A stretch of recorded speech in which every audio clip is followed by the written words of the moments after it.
You've heard his voice singing with the Tabernacle Choir. You've read his words in the CES letter rebuttal. And you've probably have gotten in a fight with him on Twitter. I'm just kidding. Welcome to the program today, Jim Bennett. I'm so excited to have you on. How's it going? It's going well. How are you? Doing great. Why on earth did you say yes to coming on this show? Well, I think I sought you out. You did. Yes, that's right. It's not like I said yes. I was practically begging to come on your show. Begging to come on. No, I had a friend of mine who said, you need to see what Ether's Elephant has been saying about you. Yeah. And I said, what has Ether's Elephant been saying about me? And I went back and watched a video that you did about 2 months ago. That was, I think, was it the 2-year anniversary of my conversation, if that's the right word, with Jacob Hansen? Yeah, it's been, can you believe it's been 2 years since that conversation? And here I am digging it from the grave. It only feels like everyone. 5. I have not watched your whole video. That's fine. On the subject. I watched snippets, but what I did do, and when you talk about, you've probably been in an argument with him on Twitter, I just went through the comments, and it seemed very clear that my reputation preceded me. Okay. That conversation has lived in infamy ever since.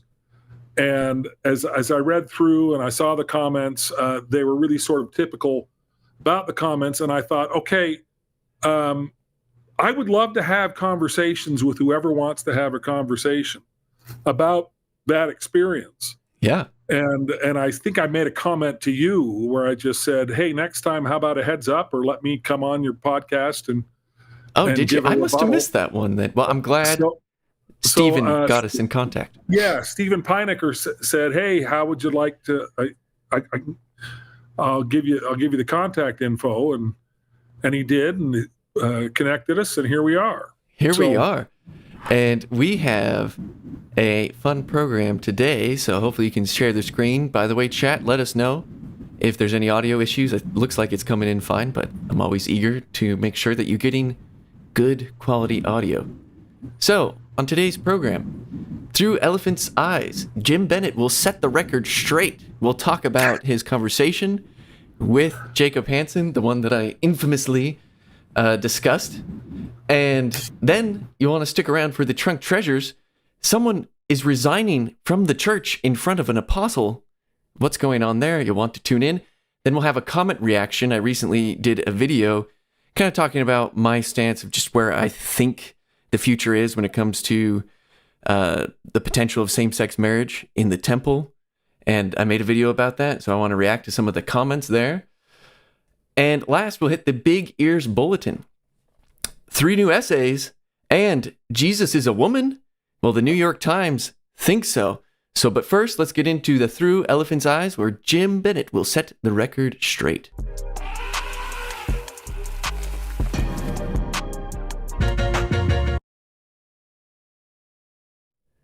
All right, here we are. By the way, I'm very proud of this thumbnail. I think it looks really good.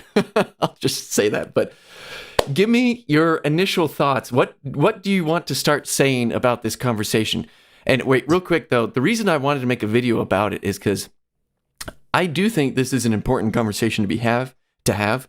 I think it hasn't happened a lot. It's kind of, frankly, an uncomfortable conversation that you and Jacob were having. It got chippy, got a little ugly, but I think it was important, at least for me, in my perspective, to bring up again, because these things need to be talked about. And I did say in that live stream, I really appreciate Jim Bennett allowing this to be put forth, because I think from understand, like, if you wanted to, you could have said, no, just keep the video private. We're not releasing that. But you said, release it anyway. So kudos to you. But anyway, let's hear it. What do you want to say? What do I want to say? I don't know specific. I mean, it's not like I want to say set the record straight. The video is what it is. Yeah. People have seen it. The legends of the video, I think, have grown beyond what actually happened. Because I remember I was deeply frustrated. Yeah. And that clearly comes across. And afterwards, I said to Stephen Pinecker, who had recorded it and who had moderated it, I said, I'm not sure I want that released.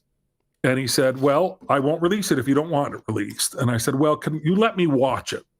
Can I just watch it before it goes out? And he said, sure. And I watched it, and removed from the frustration of the moment, I was watching it and I went, okay, I'm not ashamed of anything I said in this video. And I also, the legends that have grown up around it are that Jim Bennett just completely lost his mind and started screaming and ripping his hair out. I was told I was ripping my hair out.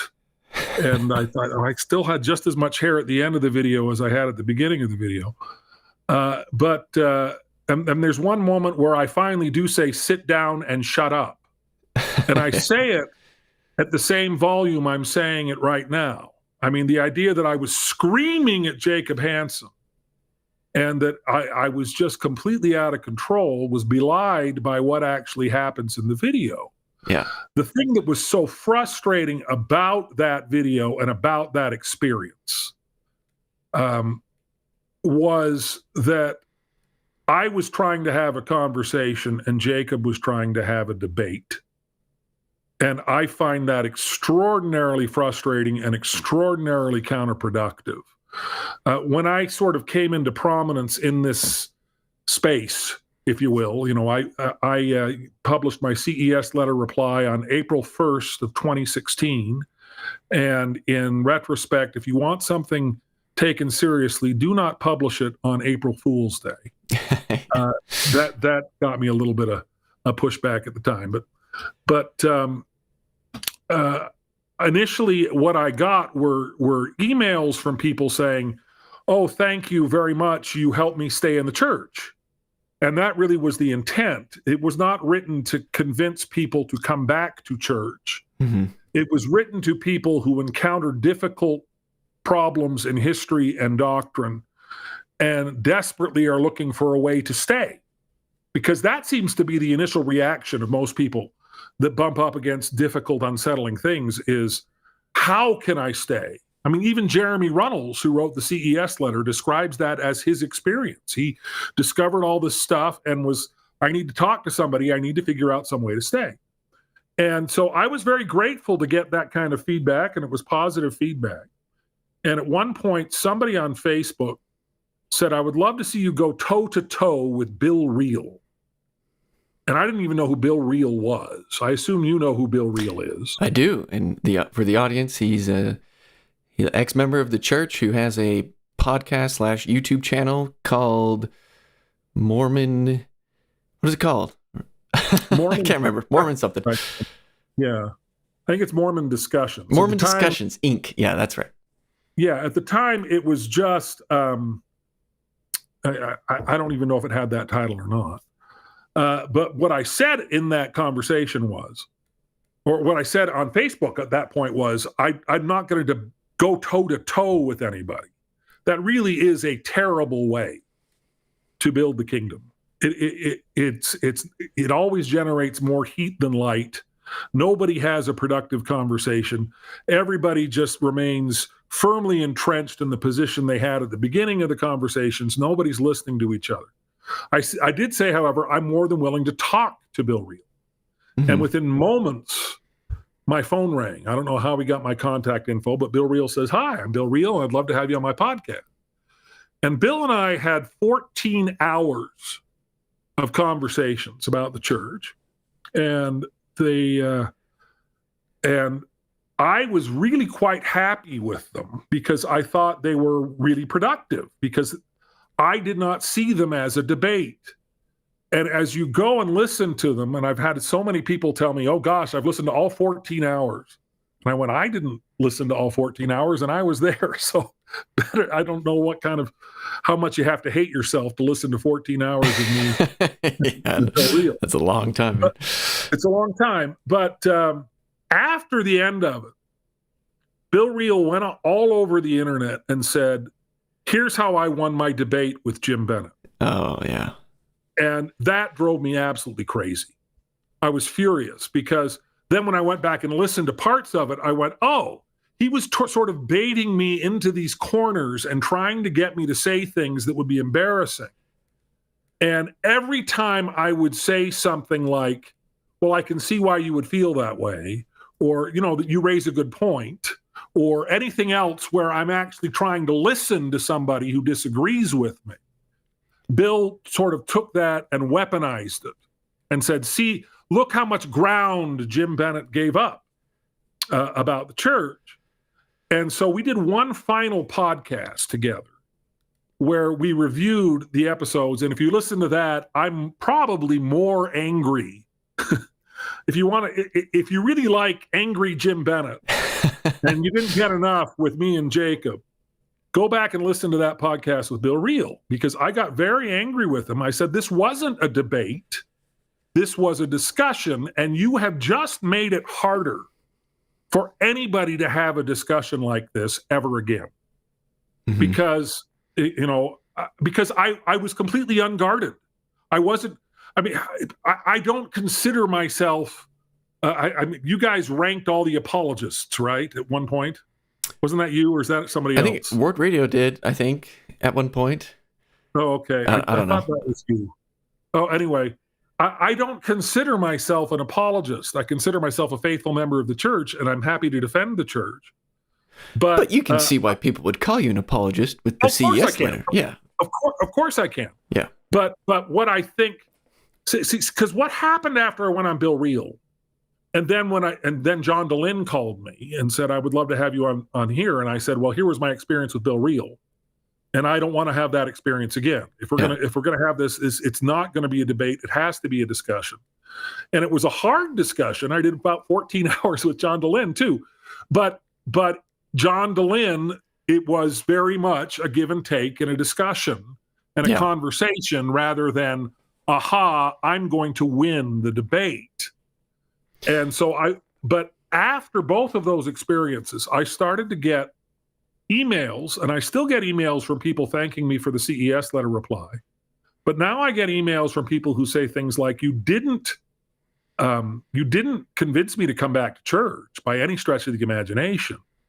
But what you did do is help me to better understand the family and friends that I still have in the church. And I'm still connected to the church. And now I can see them through fresh eyes and realize maybe they're not just dupes and brainwashed idiots. I mean, I'm paraphrasing, but pretty accurate paraphrase. That was the tone, is that suddenly I sort of discovered this whole world of people who are on the borders of the church. Maybe they're on the inside of the church, maybe they're on the outside of the church, but they're right on the border. There are people on the edge of the inside who are just clinging to some kind of lifeline, trying to stay in the church. And there are people who are, still married to faithful, believing members of the church. The church is going to always be a part of their life, whether they like it or not, but they don't believe anymore. And what I discovered in those conversations is that nobody is talking to those people. When you talk apologist versus anti, you're screaming at each other. And there are so many people in the middle of that, and so many people at different stages of that I now find that that's the space that most interests me, because that's the space where we don't have the sort of tools to talk to each other and to build bridges with each other. Mm-hmm. And so that's all background for me setting the record straight with Jacob Hansen, because I'm not a fan of Jacob Hansen. I didn't know him well. I still don't know him well. I have not spoken to him since that. Would you ever speak to him again? No. I have. I mean, we spoke right after the podcast, and he said nice things. It kind of annoyed me because we got off the podcast, and then he was like, "Oh, Jim, that was so great." It's like, Jacob, I'm still mad at you. Like, this is real, man. I'm really upset. This is real to me. Yeah. And I got off the podcast, and Jacob was like, yeah. I mean, because he just kind of felt like he was in the catbird seat, and he'd gotten what he wanted, which was a rise out of me. Yeah. And I found that really kind of repugnant. I'm like, really? So that's what you wanted? You wanted me to get angry. You were deliberately trying to provoke me into something. How is that helpful in building the kingdom? How is that helpful in advancing the cause of the restored gospel of Jesus Christ? That just really rankled me. And we've had some, I mean, I've gone on other shows that he's kind of gone into the chat and I've said some things to him that way, but we've never had a direct conversation since then. It's not that I'm like avoiding him. He's never really reached out for one. I think he got what he wanted. And I don't really want anything. So I guess that's kind of where we are. Okay. But the thing that drove me crazy about that conversation was that Jacob, even probably more than Bill Reel, was trying to frame it as a debate, as we're going to have a winner of this, we're going to have a loser of this. And when Stephen set it up, because I've seen Jacob's stuff. I'm not really particularly impressed with Jacob's stuff. I know Jacob doesn't consider himself part of DesNat, but it's really the Venn diagram of thoughtful faith and DesNat. There's plenty of overlap. Well, maybe there's DesNat people who listen to him, but I wouldn't consider him. I mean, DesNat's kind of a weird thing. I don't even know much about it, to be honest. Well, yeah, I mean, DesNat, Jacob is not trying to create a theocracy called the State of Desireette. And he's not trying to get Bowie knives to slit the throats of apostates. I mean, the extremist stuff that got all of these people fired when they were doxxed. I think Jacob doesn't go that far. I think you're probably right. I guess where I think they do situate, and where I think the centerpiece of it is this idea that the centerpiece of the restored gospel of Jesus Christ is rejection of LGBTQ people. That seems to be where DesNat, whatever's left of it, has landed. Mm-hmm. You know, if you go on Twitter, if you've been in an argument with me on Twitter, it was probably over LGBTQ issues. But I mean, because that's, and for Jacob, I mean, he at one point in that discussion said, "What is the most important doctrine of the church?" And I said, "The atonement." And he sort of brushed that off and said, "No, it's the doctrine of the family." In other words, the doctrine of we can never, ever, ever, ever allow for greater LGBTQ inclusion. And Jacob, on that occasion and on future occasions and on other occasions, has made it very clear that if the church were to ever, and I want to make this very clear too at the outset, I have never advocated or demanded or called on the church to do what I'm about to describe. But if the church were ever to allow for same-sex temple ceilings, which it sounds like we're going to talk about later in this podcast, that he would leave. Mm-hmm. That would be a bridge too far, that he would not be willing to accept it. And whatever his name is, the guy over at Quick Media, Greg, what's his face? Mattson, I don't know him. Greg Mattson. Greg Mattson. I'm sorry, I'm not trying to be dismissive. I don't know everybody's name. Oh, you're good. I'm an old man. I'm not a boomer. Cardinellis called me a boomer. I'm not a boomer. I'm Gen X. Okay, Gen X. There we go. But there we go. But this is a bridge too far. They've set this sort of boundary that says the church cannot cross certain lines and allow me to continue. And when I say things like that, they go, "Well, what will you do if the church never allows for same-sex temple ceilings?" And I'm saying, well, what am I doing now? Yeah. I've never set a deadline for the church to do that. I've never called upon the church to do that. I've never said my membership in the church or my faith is contingent on that in any way. So what will happen is I will continue a faithful, believing, active member of the church. That's what will happen. I'm not telling the church what to do. And so what's frustrating is that I'm the one that is always sort of Jim Bennett, the progmo, which is a term that just drives me nuts. It's just stupid. But I mean, Jim Bennett, the whatever he is, versus these rock-ribbed defenders of the faith. Yeah. And it's the rock-ribbed defenders of the faith who are constantly threatening to leave the church. if the church does something they don't like. Mm-hmm. And that's really all it boils down to. And so I mean, you say that discussion was important or whatever else it is. And I'm not sure if it is, because I don't know if the discussion itself, if the content of the discussion has any value. I think that there's value in the fact that it exposes a certain fault line in the church that is, I think, only grown in the 2 years since we had that discussion. Yeah, and that actually kind of surprised me, honestly, because I thought that discussion had softened up. And so when I made the video, I didn't anticipate as many people watching it, as much feedback from it. I was kind of like, wow, this is still a big deal. So just so you know, so I am more in the camp of Jacob Hansen, Craig Mattson. And the reason I think these conversations are important is because, well, like you just said, there's like this giant disagreement, if you will, in the church. It's like the elephant in the room, just to keep with the elephant puns, you know? I see what you did there. Yeah. And with the elephant, because that's kind of your thing there. Yeah. And so I actually just made, and I wish we could talk about it easy. Like, it's not an easy thing to talk about. And I think talking about it would be the best way to kind of mend the fence a little bit, because I mean, one of the purposes of this channel actually is to help build bridges of understanding within the membership, because there's so much diversity of thought even within members of the church. Sure. And so part of that is trying to understand each other. And so actually last live stream, and we're about to get into this here in a second, I did a live stream where I just laid out kind of my thoughts. So I don't think the church is ever going to permit same-sex marriage in the temple. And I just kind of laid out why I think that. Now, I could be wrong. Maybe it ends up going the opposite way, right? But I certainly don't see evidence to help or to convince me that that's the case.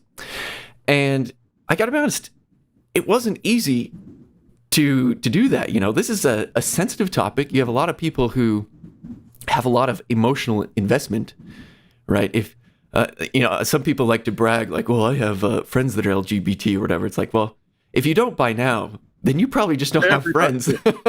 Because like everyone has like a family member, a friend, and if you don't, well, they're probably just still in the closet, or maybe you're the LGBT. I'm just kidding. Or maybe they don't feel safe. Or maybe, yeah.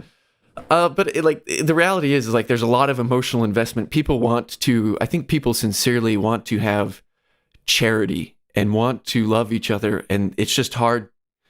It's not an easy thing to deal with. I think that's why the brethren have, if you believe what they're saying, pray about this and think about this very often, because it's a difficult conversation. And so how do you think, you didn't like Jacob's approach.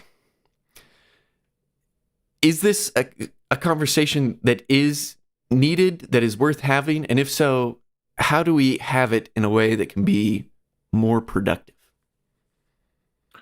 Well, I'm going to start with, I didn't like Jacob's approach. Right. How would you debate describe approach?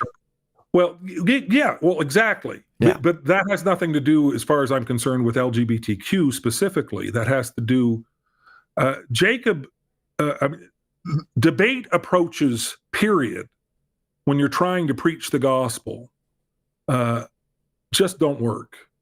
If Third Nephi teaches us anything, it's about the spirit of contention. Right. And that debates are designed to produce the spirit of contention. That doesn't mean you can't have strong disagreements, but that's very different from having a debate. A debate is a contest where one person wins and one person loses. And a conversation is an exchange of information and ideas, which can include some very strong disagreements and principled disagreements. But that can be done without one person winning and one person losing. And so so my problem with Jacob's approach, it's not his approach to LGBTQ issues, because there are plenty of people who are more aligned with his position on that than mine.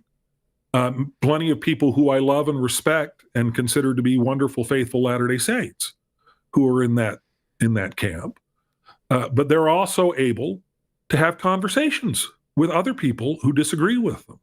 Jacob Hansen is not capable, as far as I've ever seen, is not capable of having a respectful conversation with somebody with whom he fundamentally disagrees on anything without trying to win the conversation, without trying to defeat the person on the other end.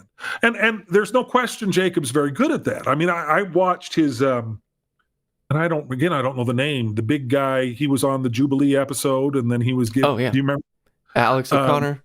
Alex O'Connor, yeah. Right. I watched that, eager to see Jacob fall on his face, and just could find no fault with it. I thought Jacob really handled himself well there. And I think he really represented the church well there.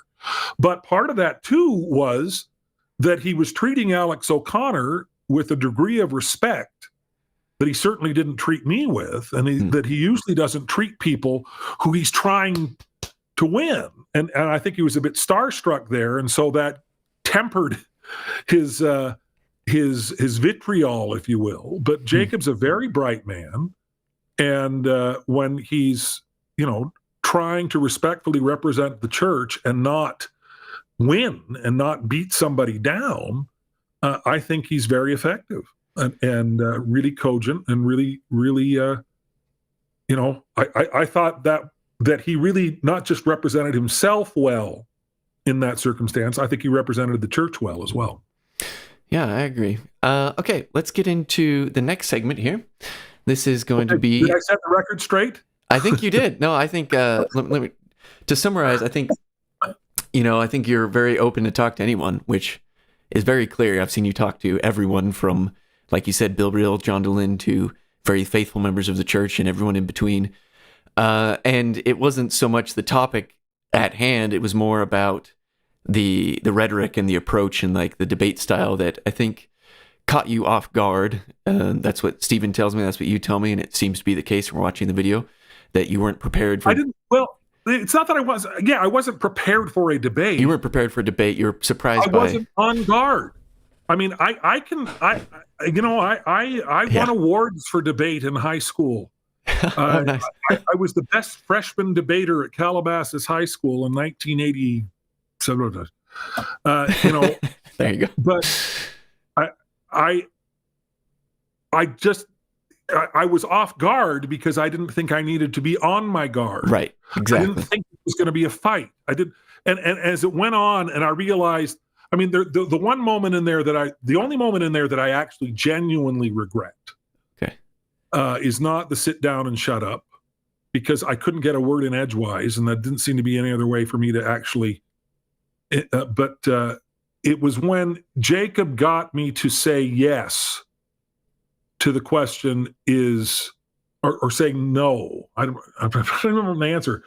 The question was something along the lines of, do you believe that that same-sex sexual relations are inherently sinful? And I said no. And I regret that, because I allowed him to sort of, I've got him. I've got this nugget that I can throw at him later when I need my ammunition.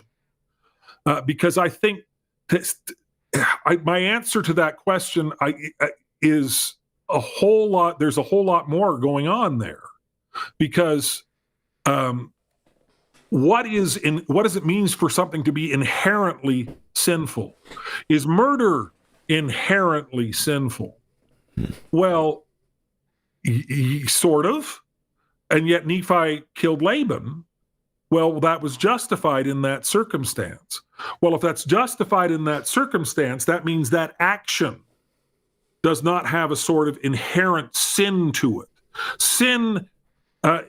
Actions don't have inherent sins attached to them. Actions, we are judged not necessarily by our actions, but by why we do our actions. We are judged by the intent of our hearts. The cliche is the road to hell is paved with good intentions, but we teach in the church that the road to heaven is paved with good intentions. Right. Well, we're judged by the desires of our heart and by our works, though. Sure we are. But what I'm saying is, I mean, when he asked me that question, I didn't realize that this was setting the ground rules for the debate later on. Mm. It was, I never really thought of that. I mean, I'd never even heard it framed that way. And Yeah. I decided, no, I don't think any action is inherently sinful. Mm. I think that there are many actions that are generally sinful, but I think that we are taught many, many times that what's right in one circumstance may be wrong in another based on the circumstance, based on the intent. And so I mean, I'm not trying to argue that point now or the other, but what I'm saying is by just giving him that sort of Sound fodder, bite. Yeah. giving him the soundbite he wanted, it was okay. Aha! Now I've got it. Now I've boxed him into where I can get him, and now it's like shooting fish in a barrel because I boxed in Jim Bennett's position, and so that's the one moment where I should have seen coming from that moment. Okay, this isn't a discussion. This is Jacob Hansen trying to get the better of me. I can't remember. Did that happen early on in the conversation? Very early on. Okay. Very early on in the conversation. It's one of the first things he asked me. And he talked about that he was steel manning my position. And I just sat there and I went, okay, yeah, that's great. I appreciate that. And then it was, aha, but see, now I've got you. And then and by the end of it, I'm just so exasperated. I'm exasperated by the fact that I let myself it was Bill Reel all over again. It was, I had told myself after Bill Reel, I'm never going to do this again. I'm never going to have some kind of conversation where one person wins and one person loses. And I did, and I was stuck. And so that's where the majority of my frustration came from. It wasn't from, oh golly, Jacob's just I just don't know how to respond to his brilliance as his arguments flow over me with their power and efficacy. It was, crap, Jim, you stepped in it again. You walked into a circumstance where all you're doing is generating heat and not light. And one person's going to win and one person's going to lose. And the spirit is not going to be present because the spirit can't be there when the spirit of contention is there. So that's really kind of where the frustration came from. I mean, as I've gone back, I've watched it now maybe twice since watch. So maybe I've watched it in total 3 times because I watched it that once right after we did it, and I was giving Steve permission to post it. Yeah. And then I've watched it. I've sit and listened to myself and say, okay, Jim, I like what you said. I'm not ashamed of anything I said in that. I really think the legends of me as this wild-eyed lunatic are exaggerations. But I thought maybe the same as what you're saying here, in that this is probably something that people need to see. This is probably a conversation people need to see. Yeah. Because they need to see that you can push back against a Jacob Hansen. Because a lot of people, when they're in that circumstance, the instinct is just, look, I don't need this. Who needs this? Mm-hmm. And so they walk away, and Jacob just declares victory. Aha, I win by forfeit. I wanted to prove, I didn't want to let him win by forfeit. And if he wants to take that as a victory, I wasn't playing the game, so I didn't win, and he did. Yeah. If we're playing by his rules. But I think what I did had some value to some people who should see that this is not, Jacob Hansen is not the model for what you have to believe if you want to be a believing, faithful Latter-day Saint. So anyway, there we are. Okay. Yeah. And so the headline, Jacob's going to take this and he's going to take that snippet and say, Jim Bennett says I won. No, I don't think he'll do that. I think he will. Maybe. He did it. He essentially did that after the debate. He posted a version of it where anything I said, I mean, it was just, are you a Simpsons fan? I am familiar with it. I don't know if I'd say I'm a fan. Come on. Anyway. there's a Simpsons episode, early Simpsons, Okay. where Homer Simpson is accused of sexual harassment, Okay. and he and it wasn't sexual harassment, and that comes out, but they do an interview with Homer Simpson where they freeze frame him, and they say, "Well, don't you have anything to say?" and then it's like, "Mr. Simpson, your silence is only making this worse." And then it says, "Dramatization may not have happened." And that's kind of the version that Jacob released after Steve Pinecker released his version. It was Jacob just pounding on me and me just sort of sitting there, oh golly, like I didn't have anything constructive or productive to respond because Jacob's brilliance had just caught me so flat-footed.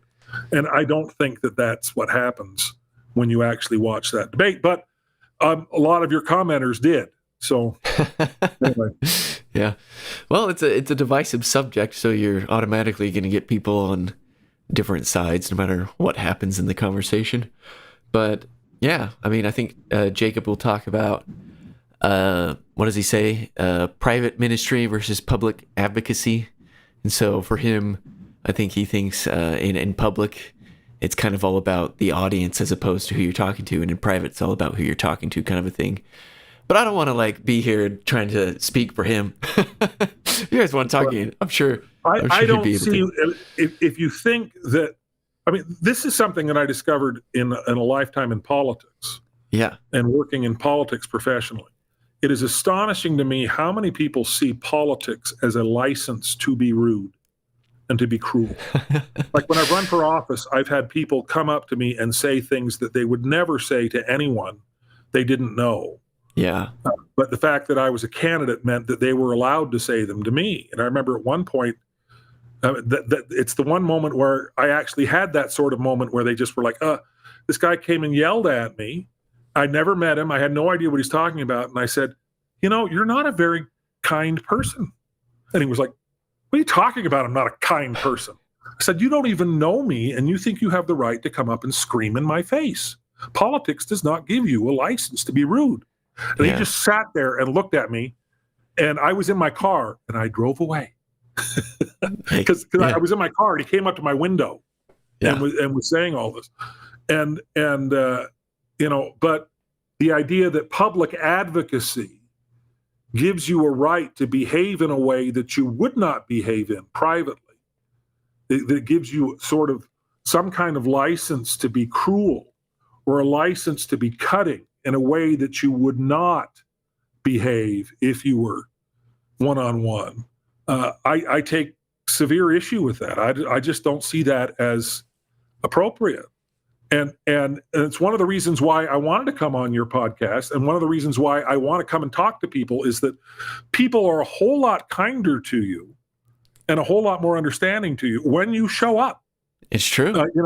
Like right after I published my CES letter reply, I was in this private Facebook group, and somebody said, whatever you do, Jim, don't go to the ex-Mormon Reddit because they're just flaying you alive.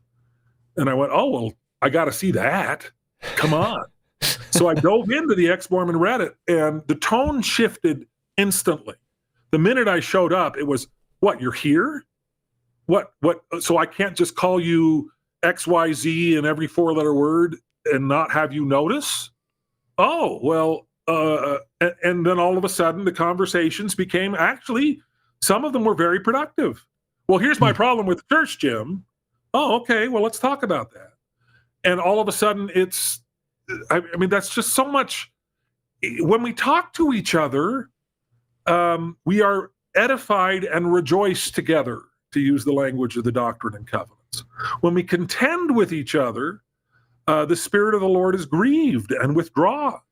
When we're fighting each other, it doesn't matter if we're fighting within the church boundaries or fighting with somebody without the church boundaries.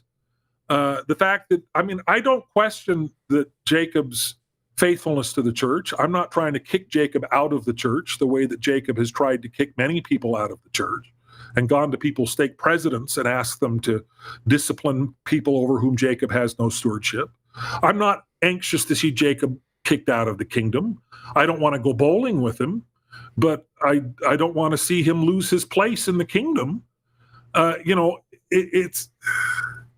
the fights within, whenever you are contending with each other, the fact that you are doing it in some sort of public advocacy, and the fact that it makes for better television if there are more sparks flying, does not, I think, give you license to grieve the Spirit of the Lord in the process. So is it possible to have a debate that doesn't have the spirit of contention?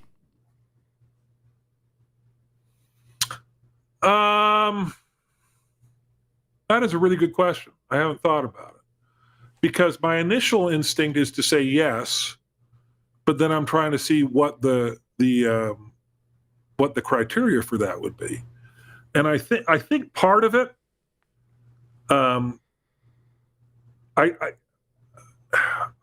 think the majority of it is that when you're talking about the gospel, and you're talking about the church, and you're talking about weighty matters of eternal salvation, there is so much of a personal investment that whatever you're debating is also sort of a referendum on you personally.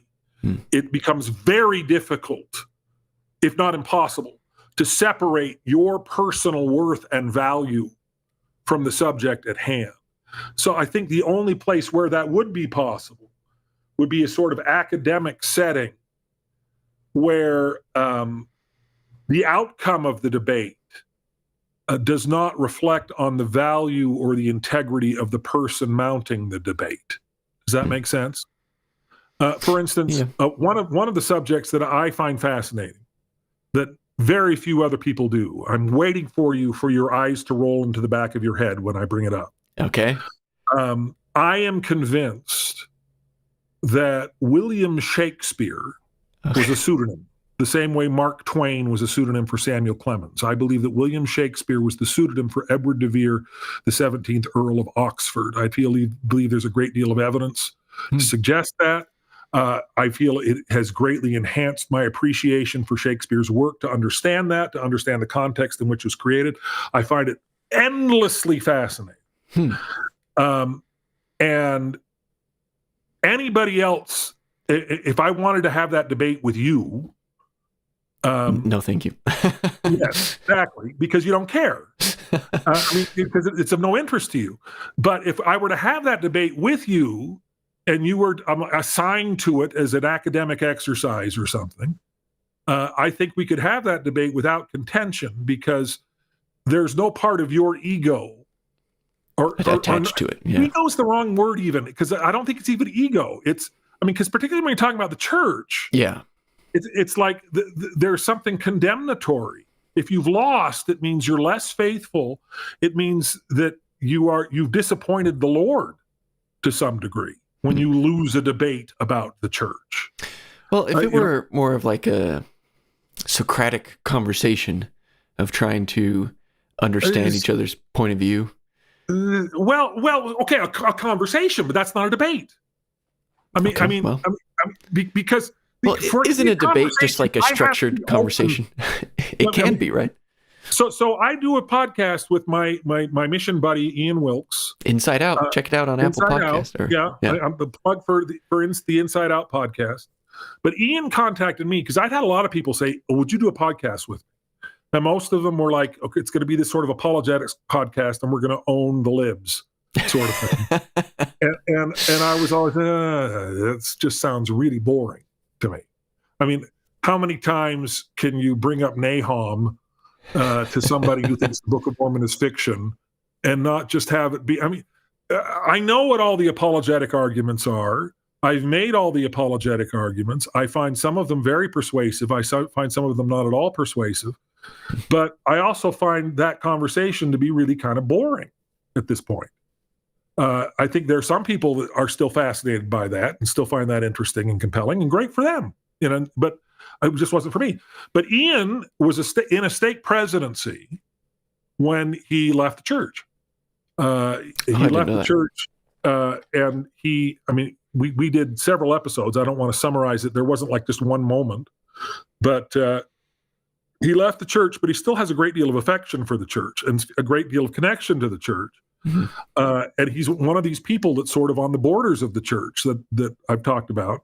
And he said, Jim, I want you to do a podcast with me where you on the inside and me on the outside discuss the church. Mhm. And we'll talk to other people who are on the inside and other people who are on the outside. And I went, okay, I can't think of anything I would rather do than have those conversations.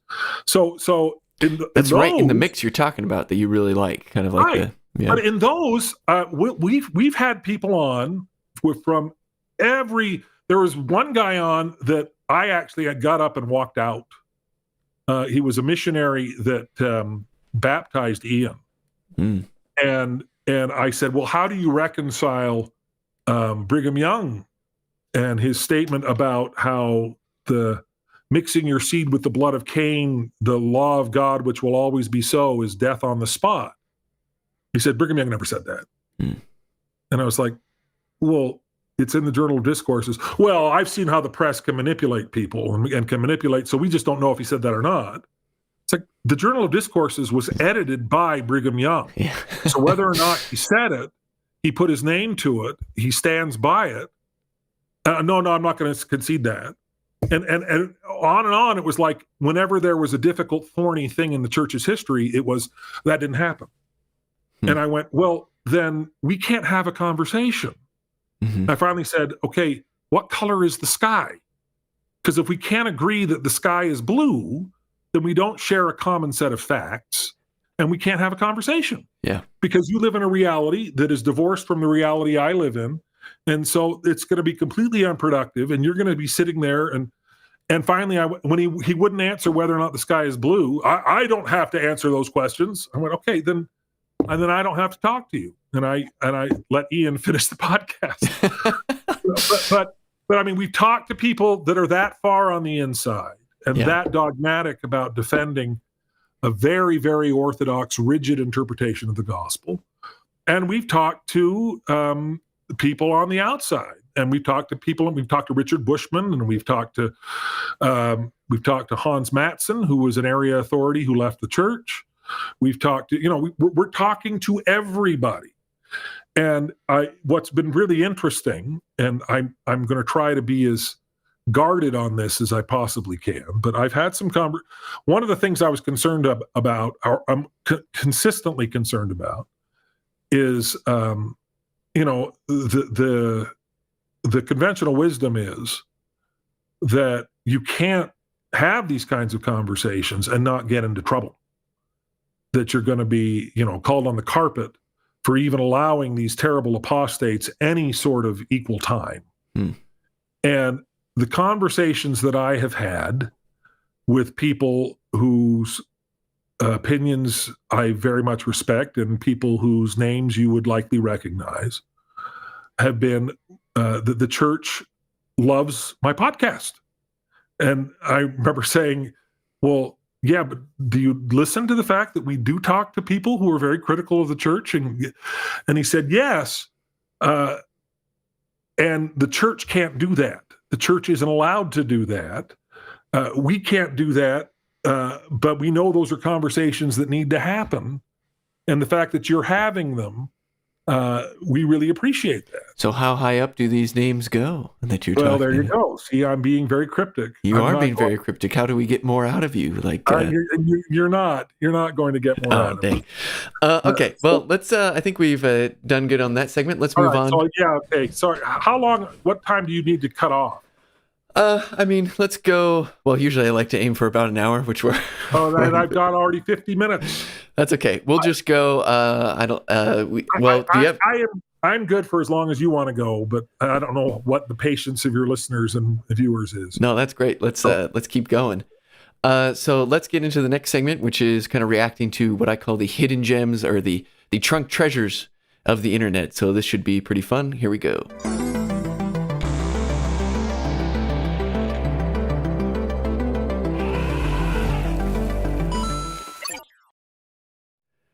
And before I do that, I do have to shout out kind of the purpose of the channel, which is to elevate members of the church by building bridges of understanding through fun and informative content, and to help honest actors to take the church seriously by exposing limitations of critics and correcting misconceptions.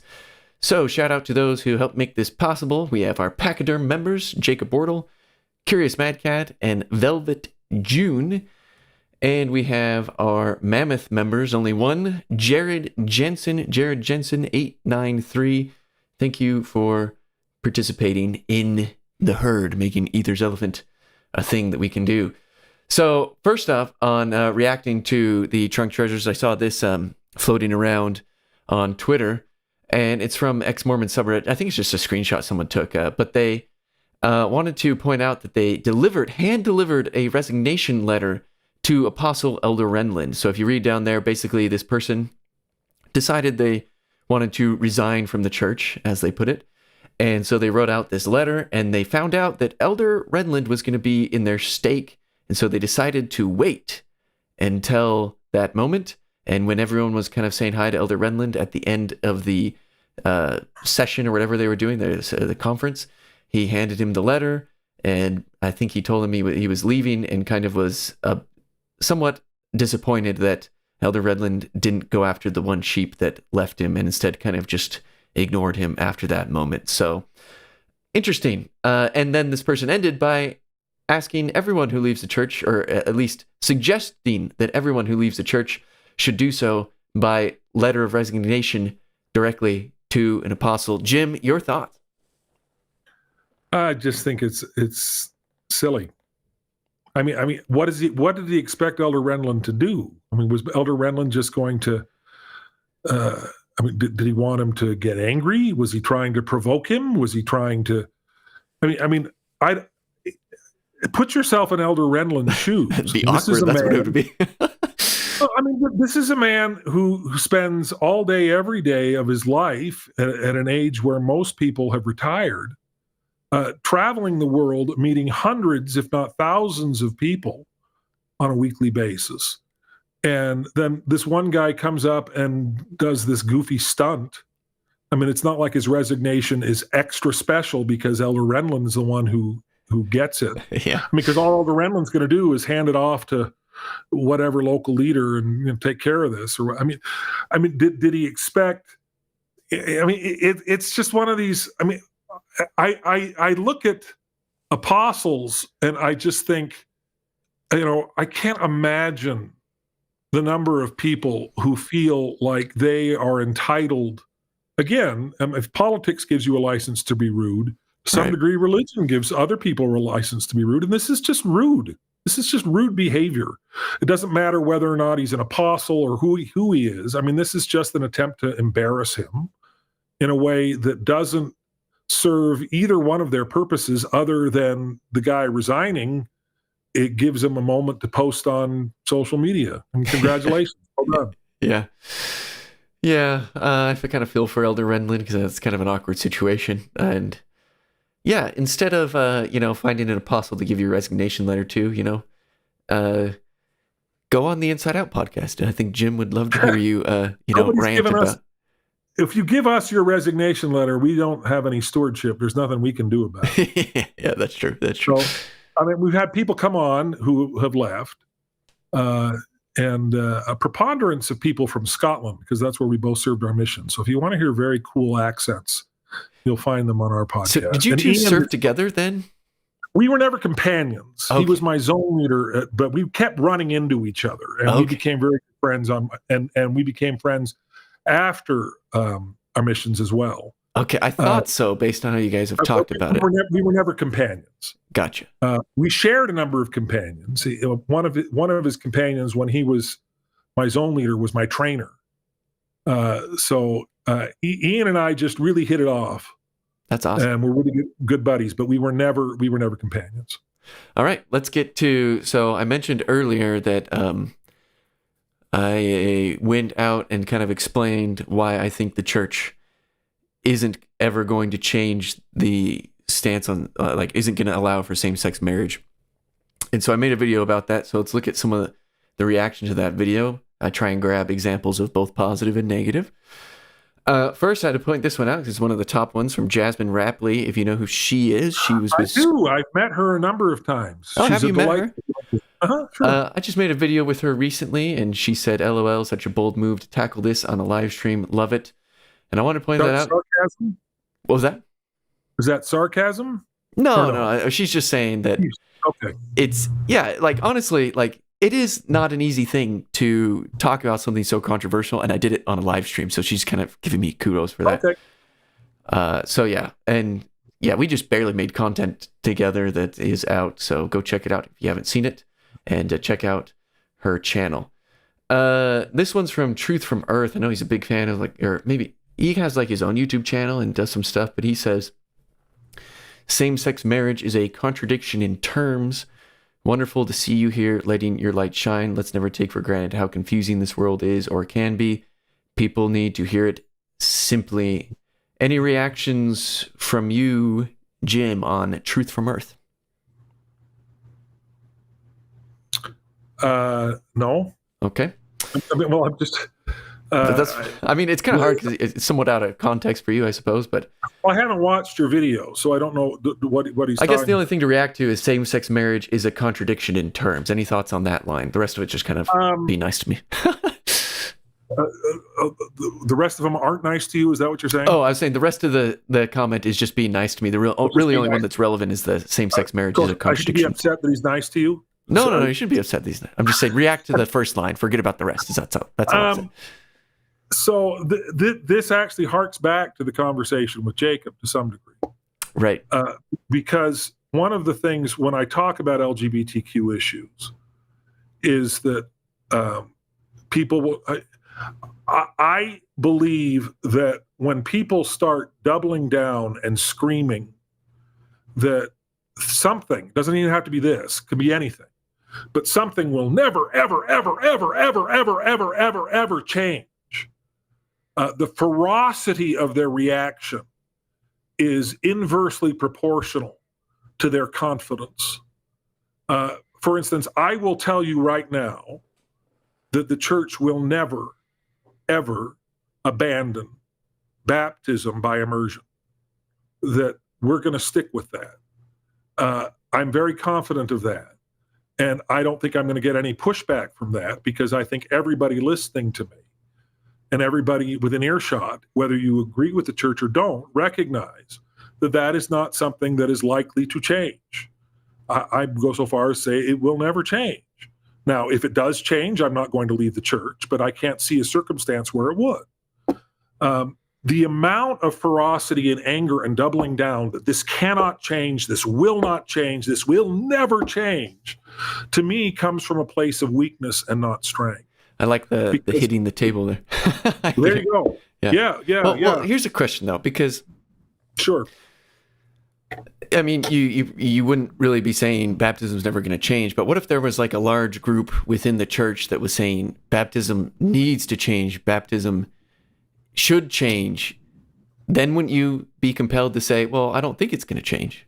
And then, like, so it's more of like the fact that I think a group of people within the church posit that this will change, that creates the reaction of people saying it's not going to change, rather than like if there was no initial group of people saying it was going to change, I don't think you'd hear people even suggesting that it's never going to change. You know what I mean?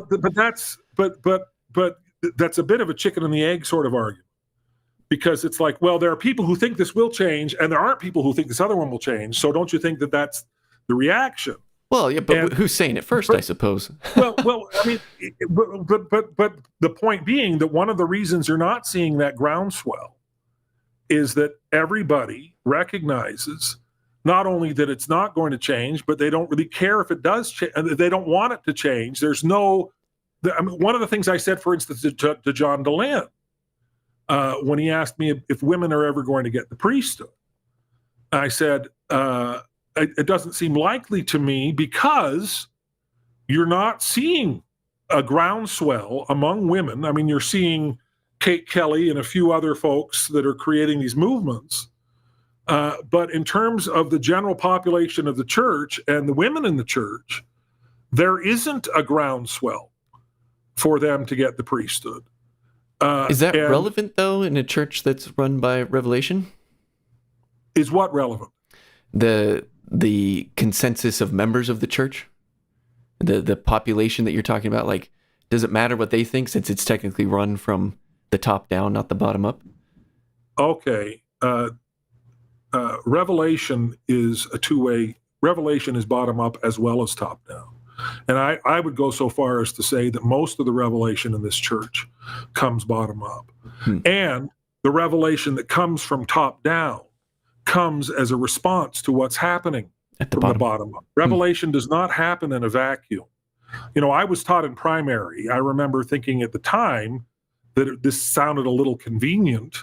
And the older I've gotten, the wiser it sounded. I was taught in primary that the reason we have the word of wisdom is because Emma Smith was tired of scrubbing out tobacco stains from the wooden floors of the School of the Prophet. Yeah. And I remember saying as a primary kid, well, that's convenient. And my primary teacher saying, well, that's how revelation works. You get an answer when you ask the question. And what happens from the bottom up is what drives the questions that are asked from the top down. So the fact that there is no groundswell from the bottom up for women to get the priesthood, or whatever groundswell there is not really, there isn't any sort of critical mass to it. So they won't ask. I see. Yeah. That there's no impetus or catalyst for the guys at the top to be asking that question. But if it were something that is necessary for salvation, for example, then don't you think like a revelation would come without them needing to ask? I can't think of a single revelation in this church that has come without needing to ask. Can you? It's a good question. I mean, well, I think there's certain things. The heavens were opened for the final dispensation when Joseph Smith went into the garden to pray, to ask a question. Well, I was going to say though, and I don't really have much thoughts on this beyond just kind of exploring this with you here. So I don't even know where I stand on this. I just kind of want to question about it. I think there were certain things that like Joseph didn't even know to ask about that he received. But certainly though, to your point, I think like every revelation was him seeking revelation, but some of it wasn't like specifically asking about things that he didn't know about beforehand. You know what I mean? Like there are things revealed to him that he had to have revealed to him because he didn't know to ask about it. For example, an example, yeah. Well, I think a lot of DNC Section 76, a lot of this stuff, and probably in the 80s about the priesthood and the kind of like the specific functions of the priesthood and all that could possibly examples of that. The premortal existence, the details about the celestial kingdom. Maybe you can even throw in Section 132 in there, where maybe you can. Well, Section 132, we're told specifically, was the result. It even says at the beginning of Section 132, "You've asked me about David and Solomon and all of their wives." You're right. Okay, scratch Section 132. Oh. Anyway, you might be right. Like Revelation. The reason why I'm really confident about this is because that's how Revelation has worked in my life. And same with me. When I ask for it. Yeah. Revelation comes to your bishop about who should be called to be the next primary president because he asks for it. I mean, there are moments where you receive impressions that don't come as a result of you asking, but they only come when you are prepared and you prepared yourself to be able to receive them.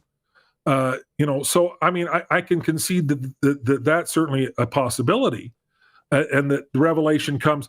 And also, I will absolutely concede that very often the answers come that are not answers that you expect. Yes. Okay. Yes. But that is what the revelatory process is. Yeah. That was the instruction of the Savior: ask and ye shall receive. Knock, and it shall be opened unto you. That's how revelation works. So the idea that, okay, well, what's happening on the ground up has no bearing because revelation just comes top down, I think just fundamentally misunderstands the nature of revelation and the purpose of the church. Yeah, I think you're definitely right about the way in which revelation is received. If you want, do we want to get back specifically to same-sex marriage? Oh, yeah. Let's keep going here. That's an interesting conversation, though, that I think. So at least I will agree, though. Yeah, I think revelation comes from questions. And I was just, I think, pointing out that sometimes there's more answer to that than what you probably were originally asking, which it sounds like you agree with. Anyway, it's just something fun to explore. I don't know if I have all the answers. Anyway, Jared Heath, 3642. This was an interesting one. I struggled with same-sex attraction. I would have a faith crisis and probably leave the church, assuming it's an apostasy, if they accept gay marriage in the temple. So this is kind of an interesting one that I wanted to bring up, kind of something that we've already touched on a little bit. Now, for me personally, if something like that were to happen, I'd definitely, speaking of revelation, be seeking revelation on the matter, because that would be kind of in contrary to how I currently view the world and see things. And so I would definitely be seeking revelation. And so Jared Heath, I understand what he's saying there. It'd be a difficult thing, a faith crisis, because it just kind of seems to run contrary to what's been taught for a long time. And so, I think revelation is key. What is taught now runs contrary to everything I was taught when I was growing up. Well, I think that's partially true. And of course, I didn't grow up with you, so I don't know. Yeah, well, but I'm considerably older than you. That's true. Well, I will say that. I'll tell you what I was taught when I was growing up, and I can even quote some of it. Yeah. I was taught that homosexuality was a choice. That homosexuality, to use Spencer W. Kimball's language, homosexuals were perverts, voluntary perverts, and that homosexuality is a curable condition. And how can you say the door will not open until you've pounded on the door, until your arms are bloody and your muscles are sore? That's a direct quote from the Miracle of Forgiveness. Right. I can quote to you from Two Young Men Only by Boyd K. Packer, where he talks about how it's all right to hit your missionary companion if he stays. Okay, well, I disagree with that. I actually have a video on that, by the way, of the Two Young. Well, that's fine. But what I'm saying is, what I was taught growing up, was that homosexuality is a choice. There is nothing innate about it. You choose to be homosexual. You choose not just to behave as a homosexual. You choose the orientation. Boyd K. Packer, in his talk, To the One, talks about the choice to be homosexual as being an innate selfishness. I was taught that masturbation leads to homosexuality. There's a big section in the Miracle of Forgiveness that talks about that. I was taught that if you get married, that essentially cures homosexuality. I mean, I look at this guy who says, I struggled with same-sex attraction, and I can't judge him. I don't know who it is. But that, to me, is a bit of a red flag, because what I am taught now and what the church's position is now is, one, people do not choose which gender they will find attractive. I certainly never did. I was attracted to women entirely against my will to some degree. It was just something that happened. All of a sudden it was, wow, here I am and she's hot, and wow. I mean, that's just something that happened in the natural course of my life. It was never a choice. I never decided, geez, do I want to be gay or do I want to be straight? Right. Two, we now teach that we don't go so far as to say as people are born that way. We just sort of punt and say we don't know, but we do know that they do not choose which gender they will find attractive.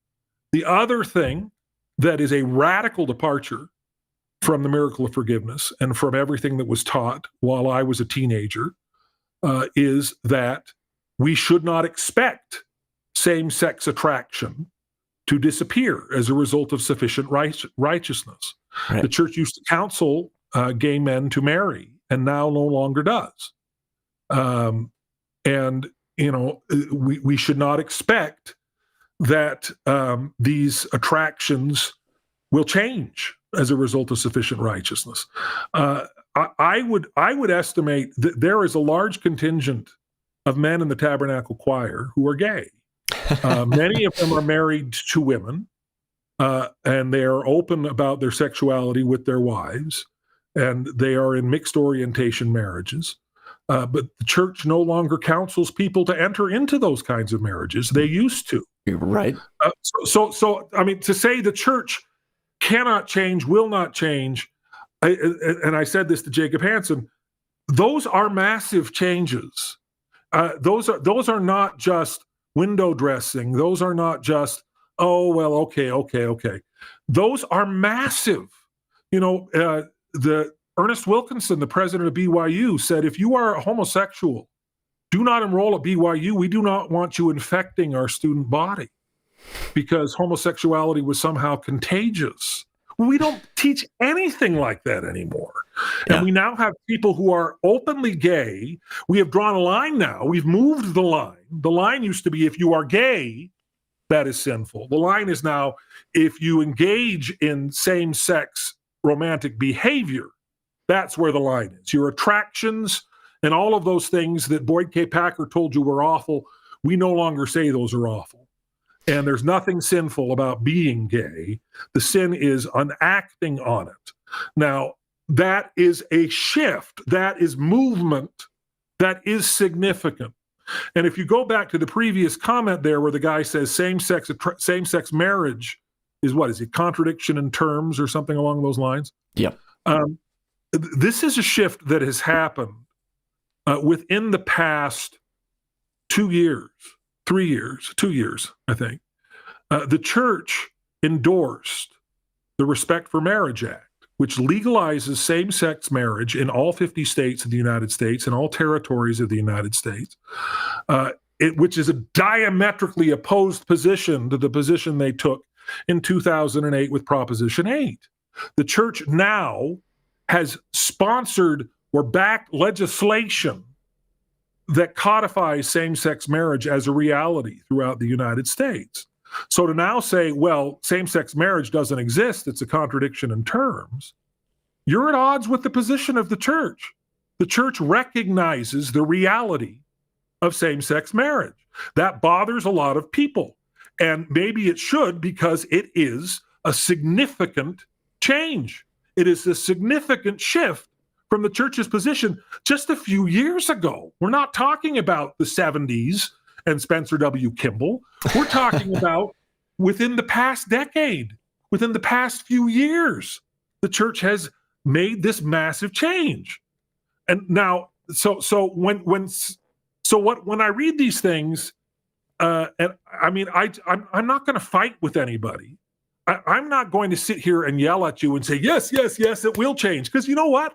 I don't know if it will change. I don't. And my faith is not contingent on it changing. What I do know is that we have changed radically in my own lifetime on this issue more than any other issue in my lifetime. There isn't any other issue. I suppose blacks receiving the priesthood in 1978 would qualify as something similar, although I wasn't really cognizant. I didn't realize until 1978 that they couldn't have the priesthood up to that point. I was a kid. But you know, of the issues that I've watched in my lifetime, I have not seen any issue with a greater degree of change than this one. So when somebody starts telling me, yeah, but this is as far as we will go, we will never go beyond this line. This is the line. I mean, this used to be the line. Now this is the line, but this line will hold. This line will never, ever, ever, ever, ever, ever change. I just kind of roll my eyes and say, okay, we'll see. I mean, yeah, you may be right. You may be right. But the more you yell at me that it's going to never, ever change, the less I believe you, the less I have confidence in you. I mean, we look at the huge controversy that has just come out over the 1886 revelation to John Taylor. I don't know if you've talked about that on your podcast. Yeah, with Stephen Pinecker. Yeah. Oh, you talked about it with Stephen Pinecker. But wait, before we get into that, though. No, well, my point being is the fieriest condemnations of polygamy ever being removed came right before the manifesto. Yeah. That we will never, ever, ever give up plural marriage. Ever. We will never do that. And there's even a revelation now that we've got here to the prophet that no, we will never, ever abandon this. Hidden away, never published. Who knows what was going on with that? I mean, I'm in agreement with you there. There's a whole bunch of reasons. I mean, that goes to the whole nature of revelation. I'm not trying to go back and forth on the legitimacy of that. What I'm trying to point out is just, when you tell me something can never change, and I have seen it change as much as I have seen this issue change, I'm not convinced. That's all. First question, what part do you sing in the Tabernacle Choir? Are you a bass? I am a second tenor. A second tenor? Oh, really? Mm-hmm. Okay, that surprises me. That's funny. And also, so I saw Kiori joined as a Mammoth member, and he wrote this book, and I just want you to know, Kiori, I'm already like 90 pages in, and I got it yesterday. So it's called Nephi's Tabernacle. It's just kind of comparing basically it's just a deep dive into First Nephi and comparing that with kind of the Old Testament and this walkthrough about how it's kind of there's temple symbolism in it, and it's pretty cool. So thanks, Kiori. Woot woot, he says. Good. Yeah, I wanted to shout that out because I'm reading it. So I appreciate you sending me a copy. But then I do want to kind of bring some of the stuff because you hit on a lot of things here. So it's like, man, like where do I begin? So one thing that I think should be pointed out from my perspective, my opinion. So I grew up with two young men only. And so, I'm not as old as you are, but there's definitely been... Did you get the pamphlet? Yes, I actually... Oh, look at this. Lovely. Right here. I still have it. I found it in my things, and that's why I was like, I got to make a video about this. You have to wonder why James Marsden posed for the cover photo. Is that really... No, but he looks exactly like Cyclops from the X-Men. That's pretty funny. Well, one thing, though, that I think is worth pointing out, at least that I've observed, because there's been a lot of change in the culture of the United States and in the world, even 20 years ago. And I think, a lot of what you're saying has some truth to it and whatnot. But I think a more charitable interpretation of some of these like older quotes of President Kimball or Elder Kimball at the time in the Miracle of Forgiveness. President Kimball, when he became President Kimball, did not back down from any of it, and he said plenty of things from the pulpit as president of the church. I just listened to your podcast though, where you said he kind of started to soften a little bit as he got older. When in your Inside Out podcast, that when he was like very old, he kind of said, this is what you said, something about him wishing he wasn't as harsh or something when he wrote the Miracle of Forgiveness. So he told his son, Edward, who wrote a book about it. There's a book about a book? Well, Edward wrote a book about his father's life. Edward wrote his father's biography. And he just said at the end of his life, he regretted Miracle of Forgiveness. Okay, so that's what I'm talking about.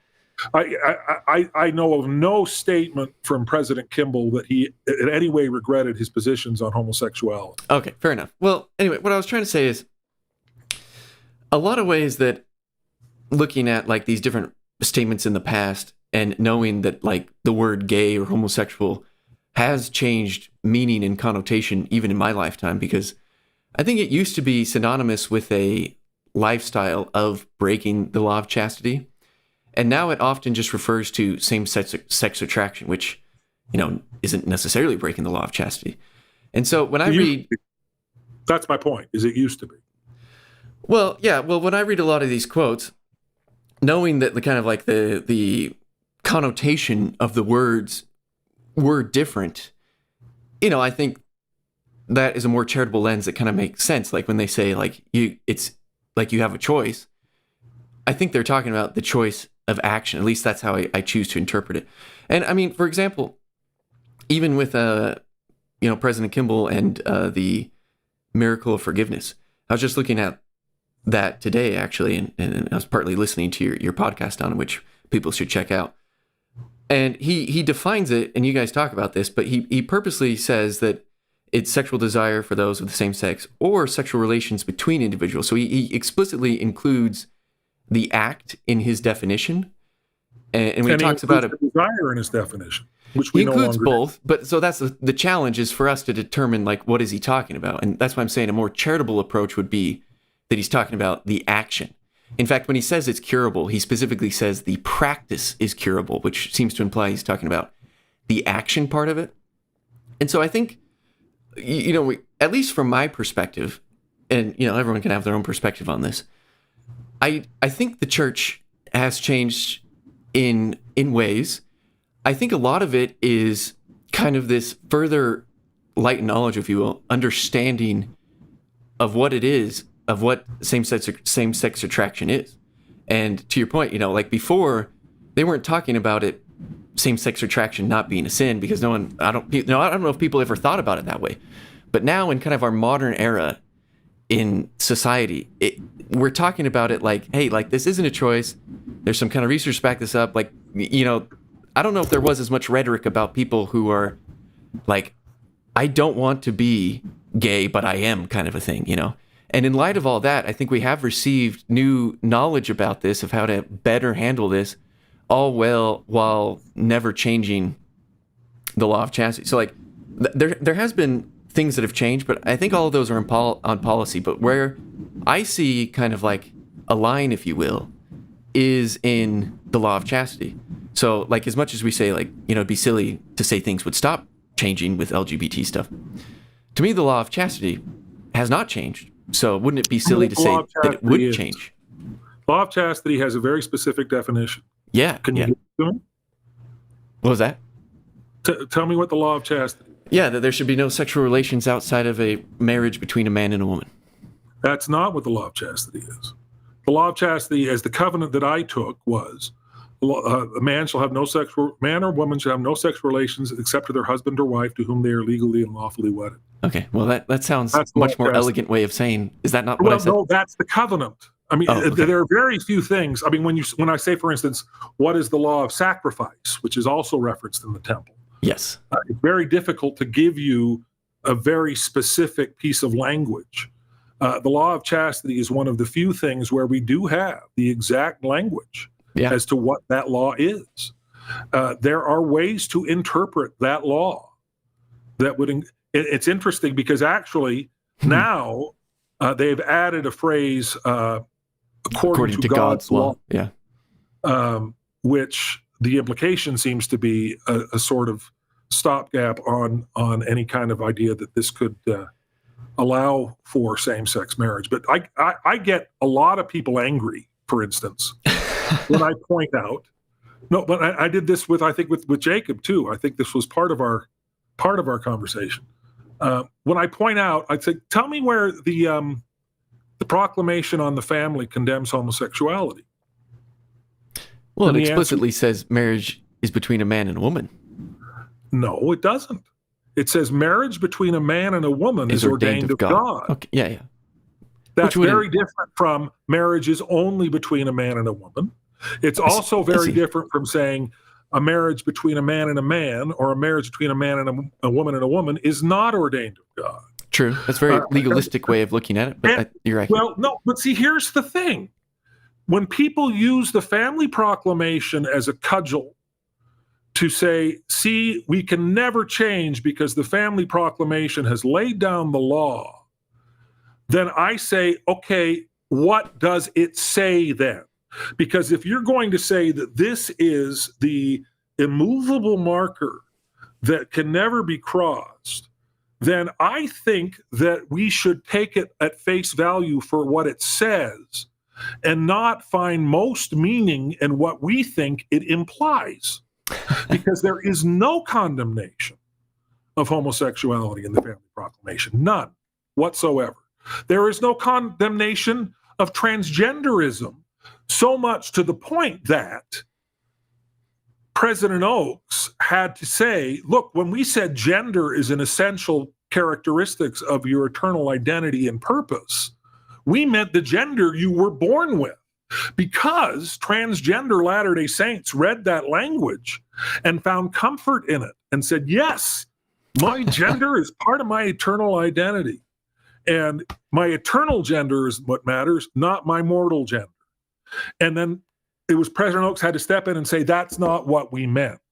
Because I'm not arguing at all that's not what they meant.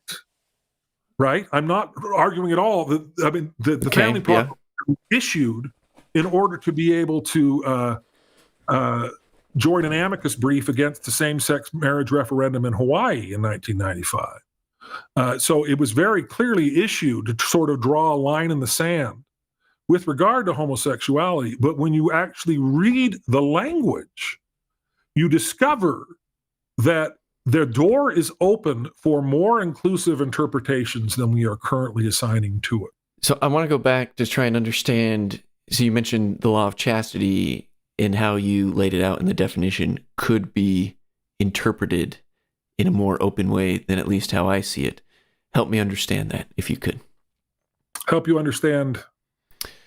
Well, you were saying that the law of chastity, the way it's worded, could be interpreted right differently than how I see it, at least, which is... Well, it's not only how you see it, it's how the church interprets it. Because I think if someone were to go in and say, well, I'm married to a man, the law of chastity says that I can only have sex with the man or woman to whom I'm legally and lawfully wedded. Well, I'm only having sex with the man I'm legally wedded, so I'm obeying the law of chastity. You're not going to get a temple recommend. There's no question about that. Right. I mean, that is how it is currently interpreted. I'm not trying to say that that's not how it's currently interpreted, or even that that's not how it should be currently I understand that. I'm what just I'm trying to say is, you can't throw that language at me and say, see, it can never change. Because I can come back at you and say, no, if we choose to interpret that language differently, that language is open to that interpretation. It's not the interpretation we currently apply to it, but when you start talking, for instance, about, okay, well, I'm going to interpret what President Kimball said through a more generous, charitable lens, you're renegotiating with the plain language of what President Kimball said.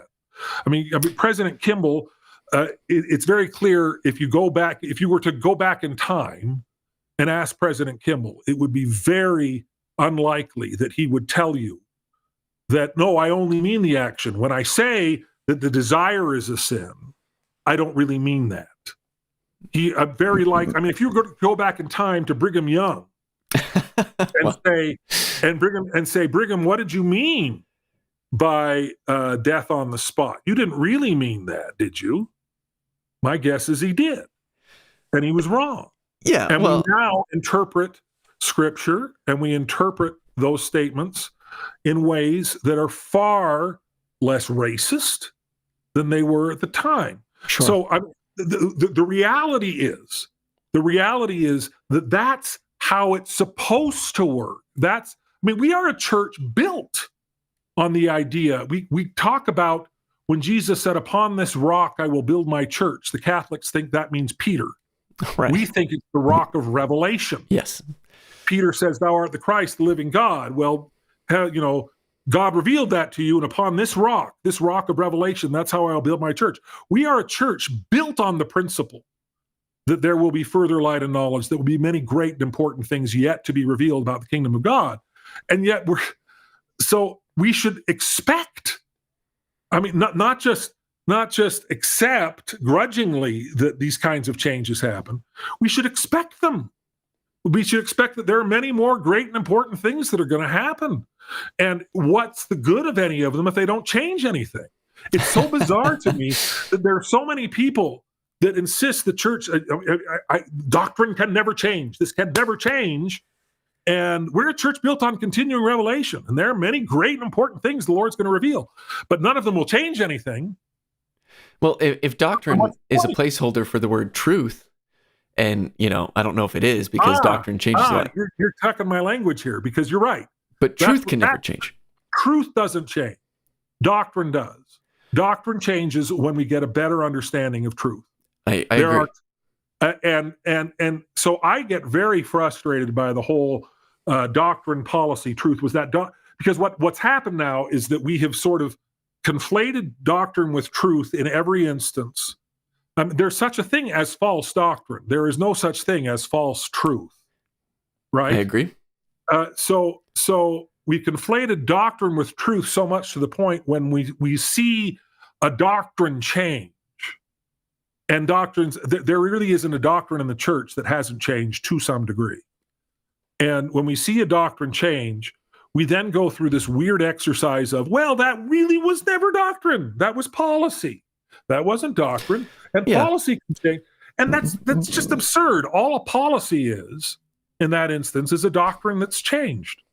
Because it was called doctrine before, There's certainly and now we some don't truth call to it that. doctrine. The thing that, one of the reasons, and this is going to sound a little bit like a tangent, but one of the reasons Let's hear it. why, you quoted Jasmine Rapley there. Yeah. I met Jasmine Rapley when I was called down. I got a call from Book of Mormon Central. It's now Scripture Central, but they used to be Book of Mormon Central. And I got a phone call saying, Jim, we want to take you to lunch. And I went, oh, I'd like free lunch. I assumed it was free lunch, and they did pay, so that was nice. Nice. Come down to Springville. Their offices are down in Springville. And we'll take you to lunch. And I went down there, and I met with all of the guys down there, including Jasmine. That's when I first met her. And they said, we just got out of a meeting with the secretary of the Quorum of the 12. And they have done a great deal of research as to how many people the CES letter has driven out of the church.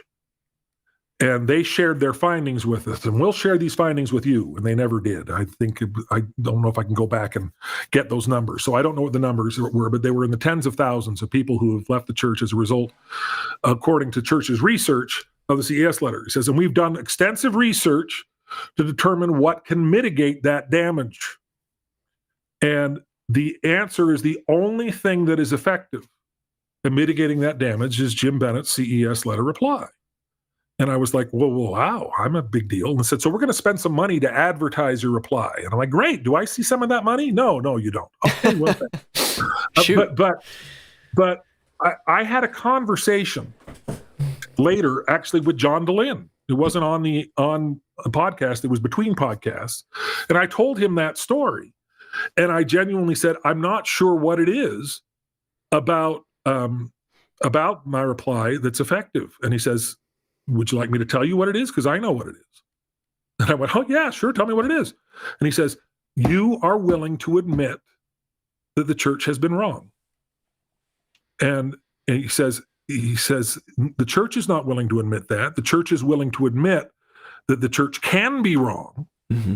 You know, President Uchtdorf was able to get up and say that leaders have simply made mistakes. But that sounds like admitting wrong to me, or even the beginning of the Book of Mormon, right? Right. Well, yeah. I mean, the Book of Mormon I've written a book. I mean, you showed your book. I've written a book, and I have not published it. You got to publish it. Well, I'm trying to get someone to publish it because I don't want to go the self-publishing route. Although the CES letter reply has been downloaded over 200,000 times, but I've also not sold it. I want to sell this book. Yeah, I need to make a living. Get your bag. But anyway, the title of the book is "Fallibility: A Love Story." Yeah, I've actually. Did you make an episode about that or something? I've seen. Yeah, I read a chapter from it, a couple chapters. Ian was out of town, and so I was like, okay, I'm going to read a couple chapters from my book. Yeah. But the idea being that fallibility at every level in the church, including at the highest levels of the church, including the president of the church, fallibility is the purpose of mortality.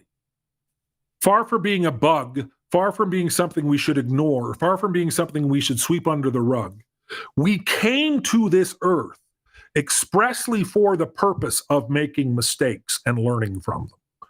Fallibility is the fundamental experience of mortality. It's the fundamental purpose of mortality.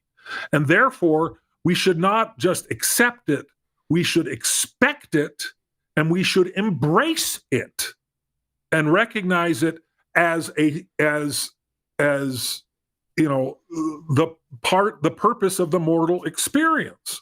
And so when we are called upon to sustain our leaders We sustain them because they need sustenance. We don't sustain Jesus Christ. Jesus does not require anything from us. He is perfect in and of himself. He was able to accomplish the atonement without our sustenance, without us sustaining him. But we sustain our leaders not because they are perfect, but precisely because they are not. Precisely because they are fallible.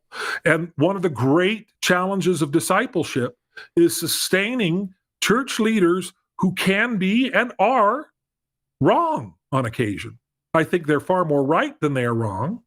But the reality is, once you can incorporate fallibility into your understanding of the gospel, not be afraid of it, not be able to say, once you're able to look at Brigham Young and say, this was a man of God who saved the church and brought the church to safety to Zion in the Salt Lake Valley, and the church would not have endured if somebody without Brigham Young's very specific skill set had not been called upon by the Lord to do that. And he was very much a prophet of God. And he was absolutely a racist by every possible definition. If you can't say both of those things and still be able to hold on to your faith, then you are a faith crisis waiting to happen. You are going to bump into something that a church leader has done that is going to shock your moral sensibilities to the point where you go, how do I stay in this church?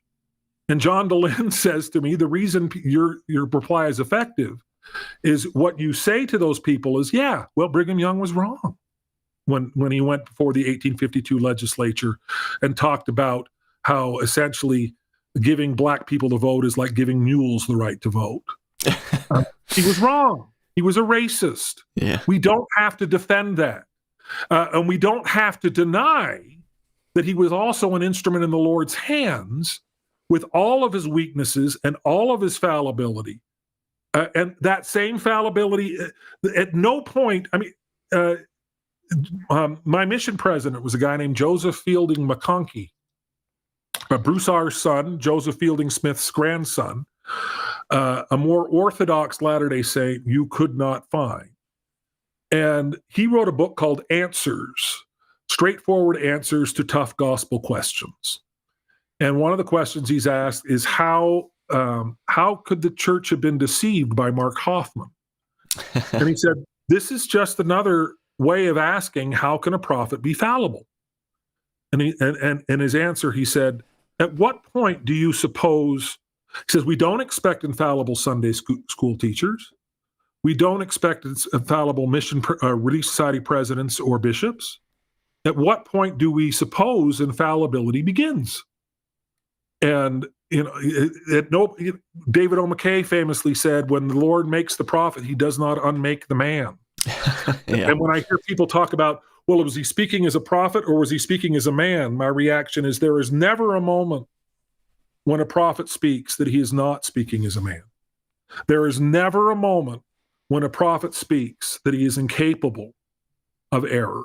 For that to be the case, for a prophet to be incapable of making an error, then he has to have his agency extracted from him. Agency, we were told that was the war in heaven. It was about agency. And agency means fallibility. Agency means if you have the choice, the ability to choose, it means you have the ability to choose wrong. And the fact is, I believe every prophet of this church has done everything in their power to choose right. I believe most members of the church do everything in their power to choose right. I think we are better people than we sometimes give ourselves credit for. And there's this perfectionism in the church that I think is problematic. But fallibility is the mortal experience. You can never get away from it. Doesn't matter what office you're called to. And once you accept that and embrace it and incorporate it into your faith, 95% at least of the problems and the criticisms of the church vanish instantly. Yeah. They vanish. The minute you can say, you know what, they got that wrong is the minute you free yourself from having to defend things that were wrong. I mean, Spencer Kimball, there is not a more humble, wonderful human being that has ever lived than Spencer W. Kimball.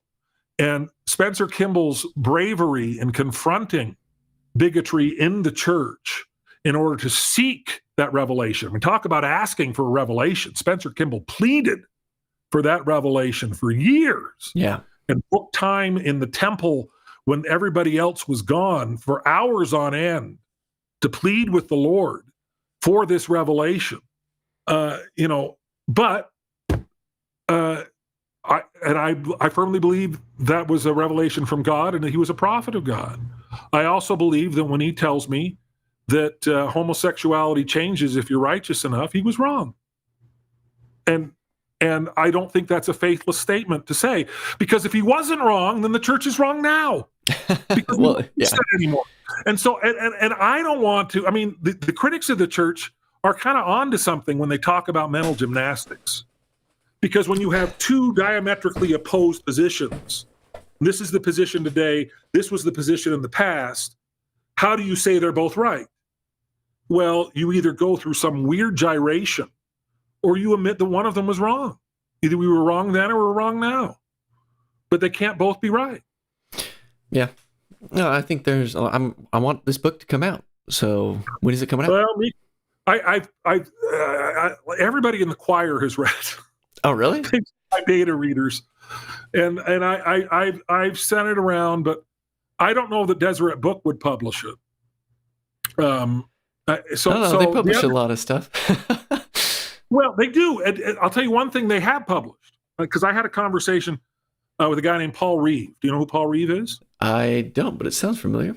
Paul Reeve wrote Religion of a Different Color, Paul Reeve is a believing Latter-day Saint scholar who teaches at the University of Utah. And he wrote a book about the history of race in the church. And I've met with him. I've talked to him. I filmed him for a documentary that I've been working on that is going to be coming out here shortly.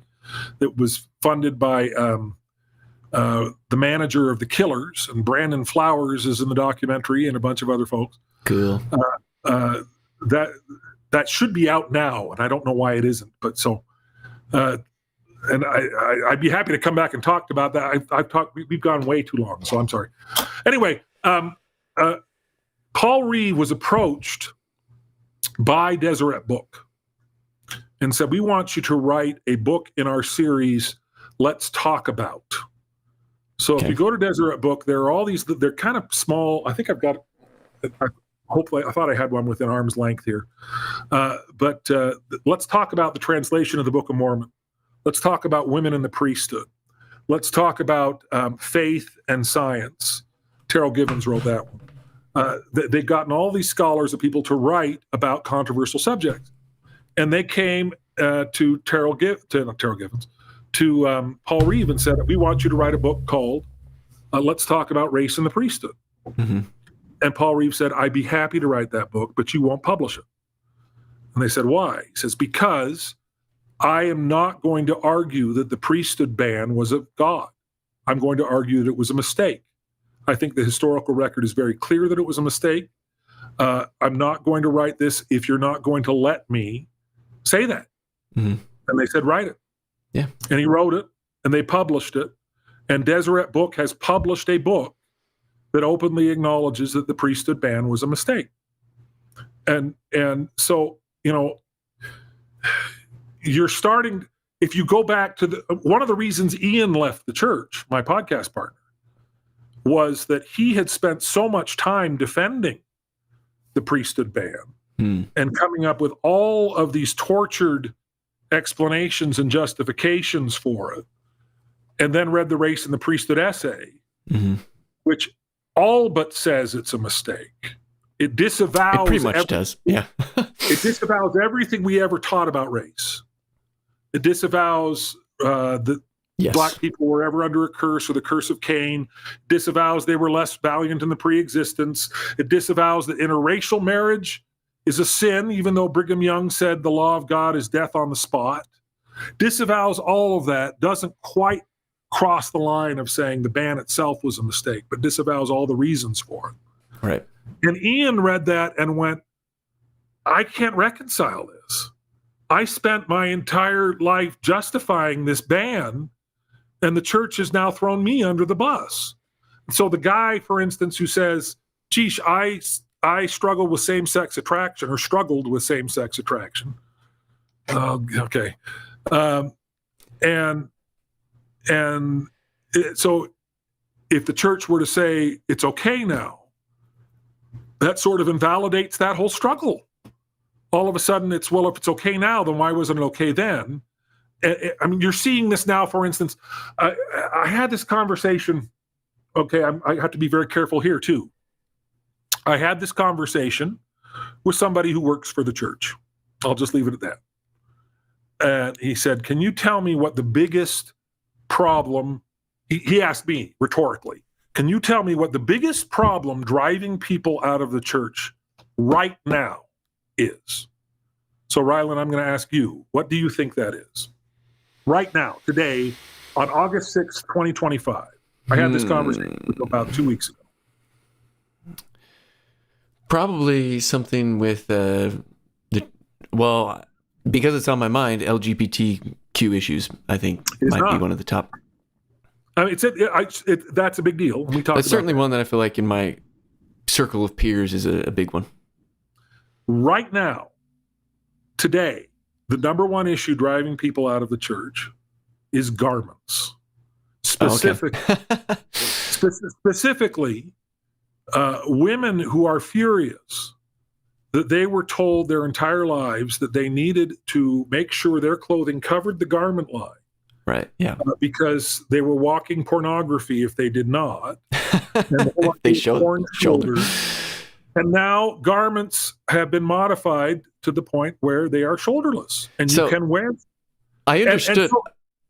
Yeah. Well, so they're furious. Yeah. Well, let me just point out something. Undermines their entire. I mean, this will change. This will probably blow over in a way that I don't know that LGBTQ issues will. Sure. Because the reason why I don't think this is going away is that if you go back to the Spencer Kimball model. Wait. Before we get there, let me just say one thing about the garments real quick. Yeah. Because I actually made a video on this. One of my worst performing videos, actually, probably because my audience is largely male. Yeah. I don't think men care about garments very much. But garments have changed in the past already. They used to be from ankle to wrist.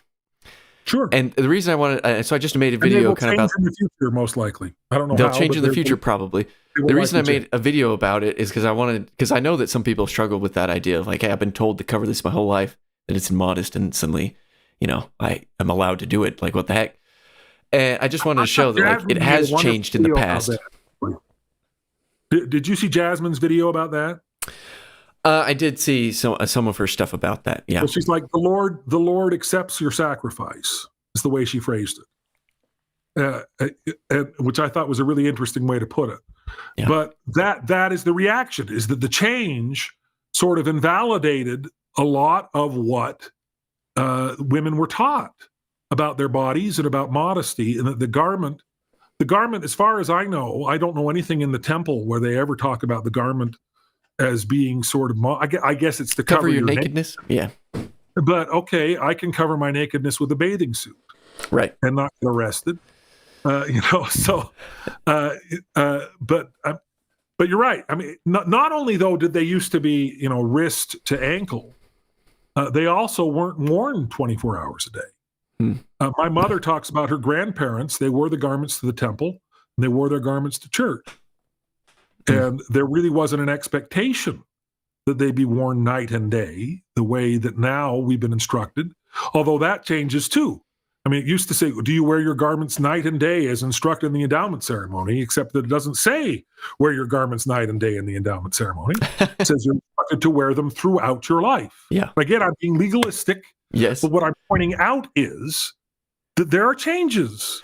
Yeah, but a lot of these changes, though, supposes that changes aren't going to come. Well, a lot of these changes, though, especially when we're talking about garments, I don't know how much of this is like from higher up. I don't know. Like, I don't know. Maybe there's conference talks talking about. You're in dangerous territory there. Naive. Well, I'm just saying, like I understand that, like at a local level, someone might say, "Don't show your sleeve, or else you're walking pornography," kind of a thing. But like, was that? Come on, I can give you the Dallin H. Oaks quote where he says, "You become pornography to the men who see you." Yeah, okay, but that's a direct quote from Dallin Oaks. I know that quote's not talking about showing your shoulder. No, it's talking about any kind. I mean, that's what I'm talking about. It's like, this is the thing. I mean, why can't we just say Dallin Oaks was wrong? Well, we can. We don't believe that anymore. Why can't we say that? Well, we can say it when in fact they are wrong. But I also think it's probably good to take a charitable view of some of the things they're saying instead of just chalking it up to being wrong. I think it's much more charitable to forgive them for their fallibility than it is to pretend that they're infallible. Well, I think it's much more charitable to assume Brigham Young was a racist than to assume that God is a racist. That's the thing that is amazing to me, is that we are far more concerned about protecting the reputation of Brigham Young than we are about the implications of a racist God. It's much easier and much more in line with the God I worship and love to believe that racism, which we now decry at every level of the church — there has not been a president of the church that has been more outspoken against racism than President Russell M. Nelson. Yeah. I was in Martin Luther King Chapel in Georgia on the campus of Spelman College when the Tabernacle Choir sang there, and there is a portrait of Russell M. Nelson in their Hall of Fame because of the efforts that he has made to build bridges with race. Right, yeah. But if we can't say that Brigham Young was wrong... We can say Brigham Young was wrong. Then we have to say that God was wrong and that God is a racist. And I don't want to worship... I don't worship a racist God. Racism is of man. Racism is not of God. No, we can say Brigham Young was wrong, for sure. But we can't say Dallin Oaks was wrong because he hasn't been dead long enough. He's not even dead at all. Yeah, he's still alive. Alive. That specific example that you're talking about, I think, has a lot more nuance to it than you're giving credit for. And I think. So now who's being legalistic? See, here we go. Yeah, well, the plain language of what he says is the plain language of what he says. But what you're pointing out, you're making my point that you can take that language and interpret it more charitably. So if we can interpret Dallin Oaks talking about walking pornography more charitably, why can't we interpret the Family Proclamation more inclusively? Well, we certainly can try to. Well, I don't know. Like the thing is, I guess what I'm trying to say is, like, especially with the leadership today, I think it's healthier to try to understand it from a more charitable point of view. And it's always, I would agree with that 100%. It was always better. Yeah. So I mean, that's pretty much all I'm trying to say. Grace. This is how you sustain your leaders. You don't sustain your leaders by insisting they're never wrong. You sustain your leaders by giving them as much grace as you can possibly give, giving them as much grace as you want the Savior to give you. Right. Yeah. I totally agree. But that doesn't mean, like, the thing is like, I agree they can be wrong. We both agree we should give grace, charity. It's just the way you see things, the way I see things is different in how we look at certain things that they say. And some of the things they say, I think, they're not as wrong as what you're saying. And some of the things that they say, you might say they're wrong, I might say they're right. Other places, you might say they're right, I might say they're wrong.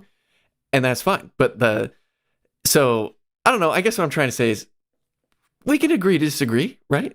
Sure. Yeah. Well, have you noticed, I don't think this has been a contentious discussion. Do you? No, I don't think so. I hope it hasn't been. I like you. Oh, good. I'm not angry at you. I'm not pulling out my hair. I'm not telling you to sit down and shut up. You probably should have told me several times to sit down and shut up. I'm sitting down. We've just gone long, but that's okay. I'm enjoying it. but the reason why I think this is so much better, to come full circle for where we started, from what I did with Jacob, is that I think you and I do disagree on a number of things.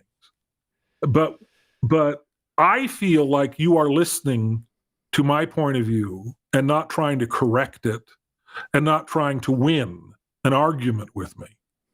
And hopefully I am doing the same to you. I mean, I don't think that these are the kinds of conversations I believe that build the kingdom. That's good. These are the kinds of conversations that bring us together as one, because I think unity, if you're not one, you are not mine. The unity is not that we all believe exactly the same things and see things exactly the same way. Unity is that we are all united in love and in sustaining each other and supporting each other, that we are united in our desire to build the kingdom of God. And if you have different talents and different ideas and different ways to do that than me, then, the hand can't say to the foot, I have no need of thee. We each have different roles to play. We each have different approaches, but that doesn't mean we can't be united. Yeah. And debates and contention divide. And I don't think this has been a divisive conversation, even though I think there have been many points of serious disagreement. Yeah. And I'm not like I've never done a debate, and I don't know if I don't think that's my temperament to be wanting to participate in that. So, sure. I try and throw things against the wall, and some of which I've threw against the wall. I don't even know if I support or not. I'm just trying to kind of learn a little bit here, but I do disagree, and that's worth pointing out. Let's get to our last segment because it's getting late. And I want to hit these breaking news because I got to get your reaction on this stuff. Breaking news. So let's hit it. This is the Big Ears Bulletin. Run.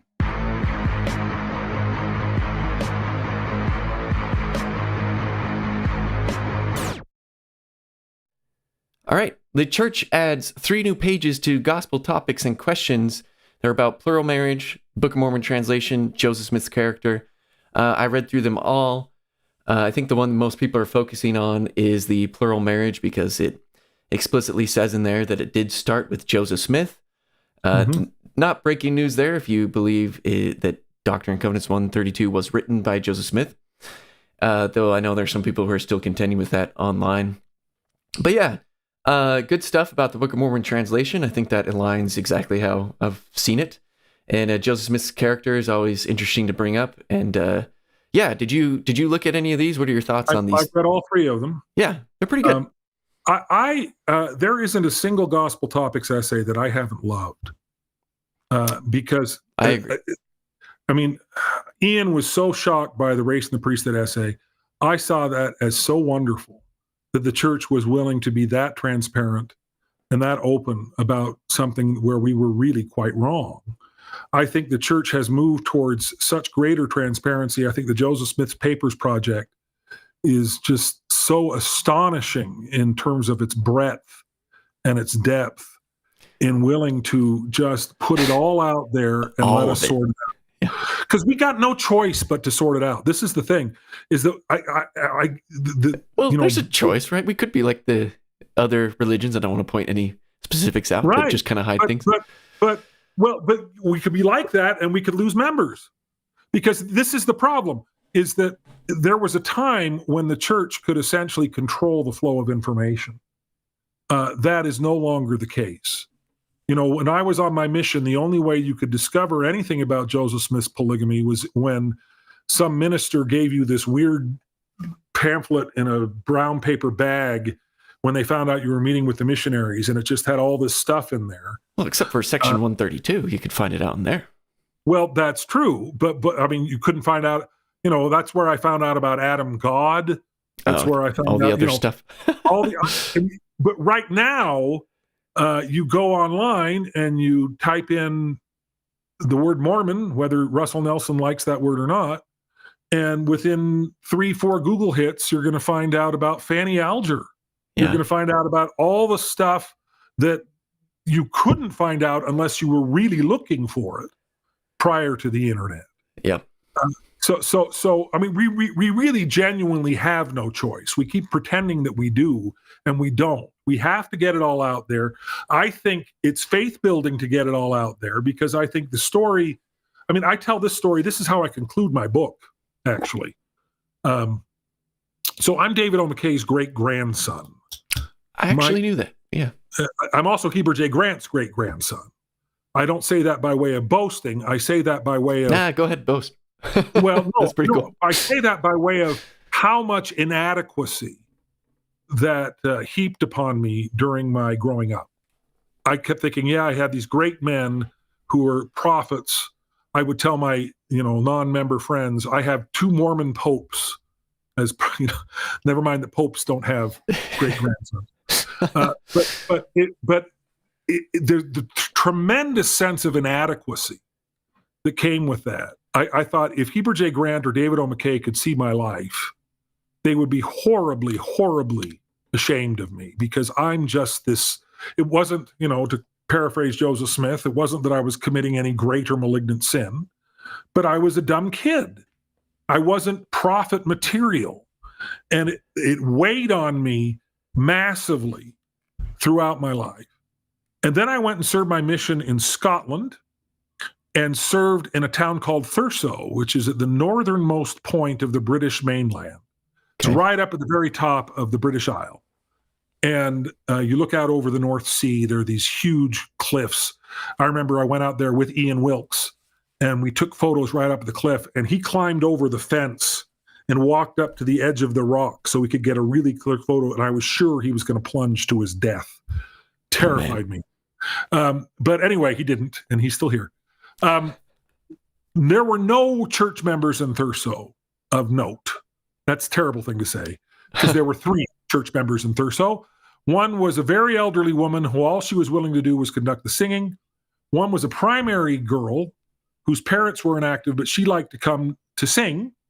And another was a mentally disabled man. And the missionary couple that ran the branch said, well, why are you so faithful, brother? And he said, because I don't have anything else to do. And so that was the entire ward up in Thurso. And they were going to shut it down. And so somebody got the idea of, okay, well, we've got David O. McKay's great-grandson up there. David O. McKay's family joined the church in Thurso. That's where the McKays come from. Oh, I didn't know that. Why don't we do a public lecture called A Prophet from Thurso, and have Elder Bennett get up there and talk about David O. McKay and talk about it, advertise it, and maybe that'll get some people going. We never did it. I don't know why. It never happened. But what did happen was my parents sent me a copy of David O. McKay's missionary journal. David O. McKay served his mission in Scotland. David O. McKay went to Thurso. He just visited. He never served up there, but he visited. And I read this journal, and it was a revelation beyond all revelations. And it all stemmed from the fact that David O. McKay was a lousy missionary. Just a lousy missionary. He was miserable. He had a girlfriend that he ended up marrying, my great-grandmother, Emma Ray Riggs McKay. But he was writing letters to his girlfriend all the time and miserable. He's like, I'd sooner die than go distribute tracts. He was kind of racist. He talked about how ugly and haggard the Scottish people were, how poor they were. He would take days off and go tour whiskey factories. And I mean, it was just, I sat there and read this. Also, one thing he never did as a missionary was baptize anybody. Huh. Part of that was that he was called into mission leadership fairly early into his mission. And so most of his mission was spent doing administrative stuff. But, when he tells the story in conference, you can find conference talks where he talked about how he was discouraged in the early parts of his mission and how he was homesick and he missed his girlfriend. And he kind of wanted to go home, but then he saw, whate'er thou art, act well thy part. Right. And that was on a stone in Stirling, Scotland, that was in the MTC when I went to the MTC. The church had bought it, because that turned him around. And I read the rest of his journal. I went, first of all, he never even mentions that in his journal. It wasn't a big enough deal to him to actually mention it in the journal. And second of all, the all of that frustration and all of that stuff, it was all there. Now, why was that wonderful? It was wonderful because I had spent my entire life thinking that David O. McKay was born a at the top of Mount Olympus. Just a saint from the womb. Yeah. Yeah. I mean, I had read these childhood stories about how he prayed when he was afraid about this noise and he heard a voice saying, "Nothing will hurt you." And this was in his house in Huntsville, Utah. And I've slept in that bedroom. Oh, wow. And I slept in that bedroom as a child. We would go and visit that house. That house is still standing, barely. It's kind of a haunted house at this point. No wonder why he was hearing voices. I'm just kidding. Yeah. And I remember getting out and saying a prayer and saying, "Well, you gave Papa Dade, you said something to him," and that's how they referred. Papa Dade is the family name for David O. McKay. "And why won't you say anything to me?" And I didn't hear anything. And I thought, well, obviously I'm a schlub and David O. McKay was a prophet. And so that's the difference. But David O. McKay was a person and was fallible. And what that taught me was, if he can go from that missionary to being David O. McKay, prophet of the Lord, then there's hope for little Jimmy Bennett. Yeah. And that's such a better story than the one we keep trying to tell. The story that we've never made mistakes, the story that everybody's perfect, the story that's not, first of all, it's not a true story. And the Spirit doesn't bear witness to stories that aren't true. Yeah. And it's not an inspiring story. That's a North Korean story. That's the Kim Jong-un story. Yeah. North Korea. That's just not the story. One of the amazing things, like that essay about the character of Joseph Smith. Joseph Smith, I think the biggest failing of his character, and it's addressed in the polygamy essays, is the fact that he lied to Emma about his plural wives. To me, that's well nigh unto unforgivable. To take other wives and not tell your wife that you're doing that, we wouldn't tolerate that with anybody else. How can we tolerate that with Joseph Smith? Well, you look at the totality of Joseph Smith's life, and you look at the totality of what he was able to accomplish and the magnificence of the restoration that was able to happen even with all of these flaws in this man and in every man that has succeeded him. That's such a compelling story.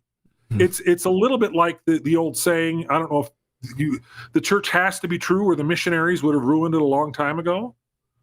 The fact that this magnificent work has been able to endure and to grow and to thrive, and the people that have advanced it have all been mortal, flawed people. That is a really compelling story and a really compelling testimony. Yeah. And so when I look at these essays, the other thing about the essay that I thought was interesting, and we just had our last episode about this with Stephen Pinecker. Great Ian episode, by the way. Oh, thank you. But Ian is of the opinion, and Greg Prince, who we're talking to at length about his roadmap to reform the church, they're both of the opinion that the church needs to move away from the idea of a historical Book of Mormon. That we should just accept that it's inspired, it's a lovely parable, or it's a lovely, and there's so many, and we can just accept it for that. And to me, that to me is a bridge too far. Yeah, I don't know that I would leave the church. I'm not threatening to leave the church, but the idea that the Book of Mormon, I mean, I don't know. It isn't even that the Book of Mormon is fiction, or if it's fiction, because there's fiction in Scripture. I think that Job is literature, literary elements. Literature, it's fiction. Jonah is satire. It's not journalism. I don't think, I think this was. Yeah, I don't think any scripture is journalism. Right. But the thing about both Jonah and Job, just those two, and there are many more, but Jonah and Job, I believe they're fiction, but I believe they're ancient fiction. Nobody doubts. You pointed that out. It's not about historical, it's about if it's ancient origins, which I think is a good. The Book of Mormon is nothing but a 19th century creation. That means there was no Moroni. That means there were no gold plates. And that means that Joseph Smith, I don't know any charitable way to say that his description of his visions of Moroni and and the witnesses' descriptions of their visions of Moroni and of the plates, that was just all made up. that to me, I don't know how the church could recover from that. And so one of the things that I found very heartening is that the Book of Mormon essay very clearly leans into a historical Book of Mormon. I don't Yes. see the church moving away from a historical Book of Mormon. I don't think the church can move away from a historical Book I don't of think Mormon. so either. And I don't think it likely they will. Now, I'm not going to scream at you that it will never, ever, ever, ever change. Right. That's your motto. You can't scream, it will never, ever, ever change. No, you can't. It doesn't work. I'm not, but certainly there'd be things that, if they changed, would be something significant for you that you'd have to maybe think about or even consider losing faith in the church, right? Like if they said Jesus isn't the Christ, the plan of salvation is wrong, you'd be like, well, I guess that I better go find another church. Oh, this is Christ, yeah. The ex-members talk about it as like a shelf. It's kind of like a shelf for members inside. Where like, okay, so here's my secret. I don't have a shelf. I really don't. There's nothing they could say where you'd be like, okay, well, maybe this isn't the true church. Because you seem to you talk about the atonement of Jesus Christ. Wouldn't that be one? The reason that's difficult to answer is that both you and I know that isn't going to change. Yeah, we're talking hypotheticals here, but I could say if they changed it, if you grew horns tomorrow night, or you grew antennae, would you be a Martian? I think it's simple. If they said Jesus is not the Christ, I think I would. I believe that Jesus is the Christ. That is fundamental to my. Why I am still a member of the church and why I don't have a shelf. Because there have been times when I have very seriously contemplated leaving the church. Yeah. I talk about my big faith crisis when I read The God Makers, and I discovered a lot of these difficult, challenging issues. It's one of the reasons I wrote my reply is because the people who react to the CES letter very often are reacting the same way I did when I read The God Makers, because they're being introduced to this whole list of things they didn't know about the church that seem very troubling, and they don't know how to handle it. And I think their first reaction almost always is, how can I stay? Not, ooh, I have to leave. It's always, how can I stay? Knowing all this, how can I stay? How can I find a way to stay? So I think that's different from what the conventional wisdom is. But the more recent time when I have considered leaving the church was within the last decade, specifically the November 2015 policy. I knew when that came out, I mean, to use the cliche, with every fiber of my being, that policy was wrong. That policy flew in the face of everything I had ever been taught in church, flew in the face of the second article of faith and the idea that men will be punished for their own sins, that you don't punish innocent children for who their parents are. We're not punished for Adam's transgressions. Young children should not be withheld blessings or withheld baptism because their parents are gay.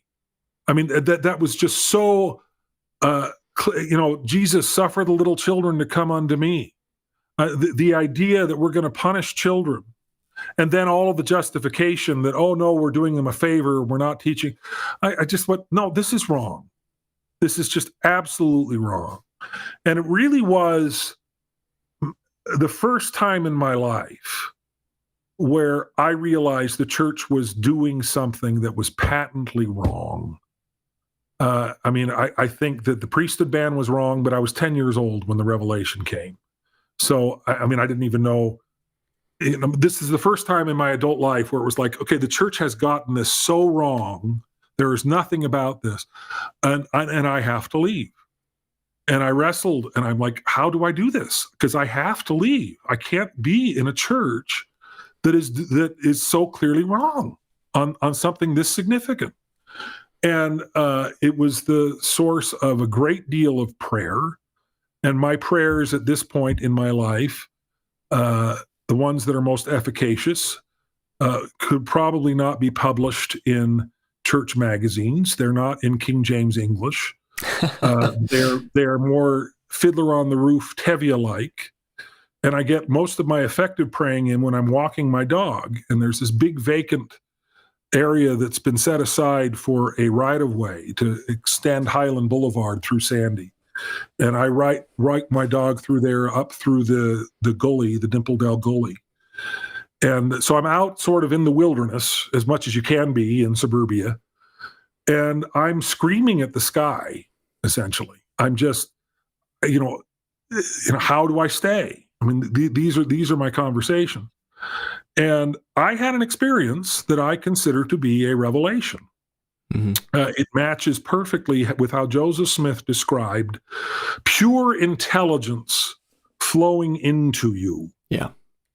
And I had an experience where the Lord made it very clear. So when I use the words to describe the revelation, the words are so inadequate because there was so much more information imparted in this revelation, in the pure intelligence, that the words don't capture it. So it's given me a better understanding of how Scripture works, because the Scripture is not the revelation. The Scripture is an attempt to capture and bottle the revelation. I agree. And something is always going to be lost. And so it doesn't disturb me at all that Joseph Smith went back and revised the language as he better understood the revelation. I 100% agree. Yep. So anyway, so the words were, be patient. It will all work out in the end. Right. And the other words that I would attach to this were, please don't leave the church. I mean, it wasn't, it was this very gentle, sort of humble plea. Mm-hmm. Like the Lord was begging me not to leave the church, which was just so startling to me, because, when we approach God, we approach deity, we do so with such distance, with such, God is God, we are less than the dust of the earth. And here the God of heaven is pleading with me, begging me not to leave the church. Mm-hmm. And he says, please do not leave the church. This is where I have put you. This is where you can do the most good.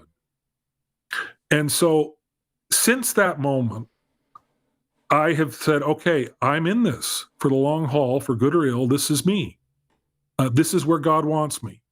If I don't have a testimony of anything, I have a testimony of the fact that God put me in this church. God wants me in this church.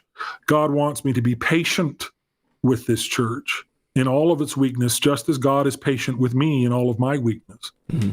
And so for me to go, okay, well, what is it that's going to drive me out of the church? What's going to drive me out of the church is God telling me, I don't want you in the church anymore. Yeah. If I receive some kind of revelation on par with that moment where the Lord of heaven is pleading with me to stay, then I will leave. So to bring this full circle, then, it sounds like, you've had an experience where, something changed in a way that you thought, potentially was crossing a line, and you really struggled with it, ultimately received a revelation and stayed in. So I think, at least from that... Revelation, incidentally, was not a revelation that the policy was correct. It was also not a revelation that the policy was incorrect. Fair. The God did not confirm or deny. The sense of it was, look, I'm aware of this. Right. I know what's happening. I understand all of this. I understand everything you're feeling. Mm-hmm. Be patient. Yeah, and so I think a couple things to bring this full circle. Mm-hmm. You asked. I think you received more than what you asked for in that moment. Yes. That sounds great. Yes, which is kind of what we were talking about earlier. So that's number one. Yes. Number two, I think, this kind of, I think, as much as we have some major disagreements on certain things, there is a lot of similarity in the sense that, we all have things that if things were to change in a certain way, that we'd have to struggle and go seek a revelation, as you did, and seek personal revelation to understand, better what this means, what God wants us to do, and so on and so forth. And so, I think we can, at least I hope that all of us leaving this live stream understand each other a little bit better in the sense this might not be something that for you is a difficult thing. We're talking about LGBT issues, for example. And for others, it might be a very difficult thing. And whether the policy changes or doesn't, some of us are going to have to seek revelation to understand it more because of how we see things. Others might not have to seek revelation just because of how they see things. But ultimately, we're all on this path where, I agree, leaders are fallible. And it is interesting because I actually think, I don't think there's many people saying that they aren't fallible. I think the bigger conversation is where are they fallible versus, or where are they making mistakes versus where they're not, which I think we can explore further.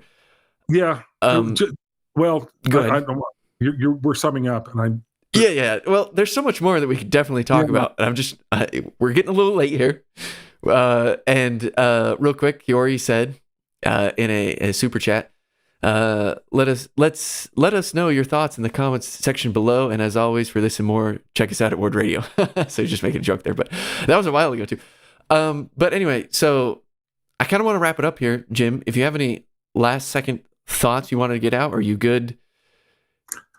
No, I hope you've enjoyed this. I've really enjoyed it, and I really appreciate the opportunity. Yeah, I'd love to do it again. In fact, stick around after we close it up here because I want to talk just briefly. If I could have just a minute or two of your time, sure. That'd be great. But thank you, everyone, for tuning in. I hope this was a good, enlightening conversation for you as well. Anyone who was able to listen in, and yeah, I don't think either of us were trying to win, so hopefully we kind of came to a better understanding, and I think we did. So therefore, I think it was very productive. So we will catch you in the next one. Thank you so much for watching.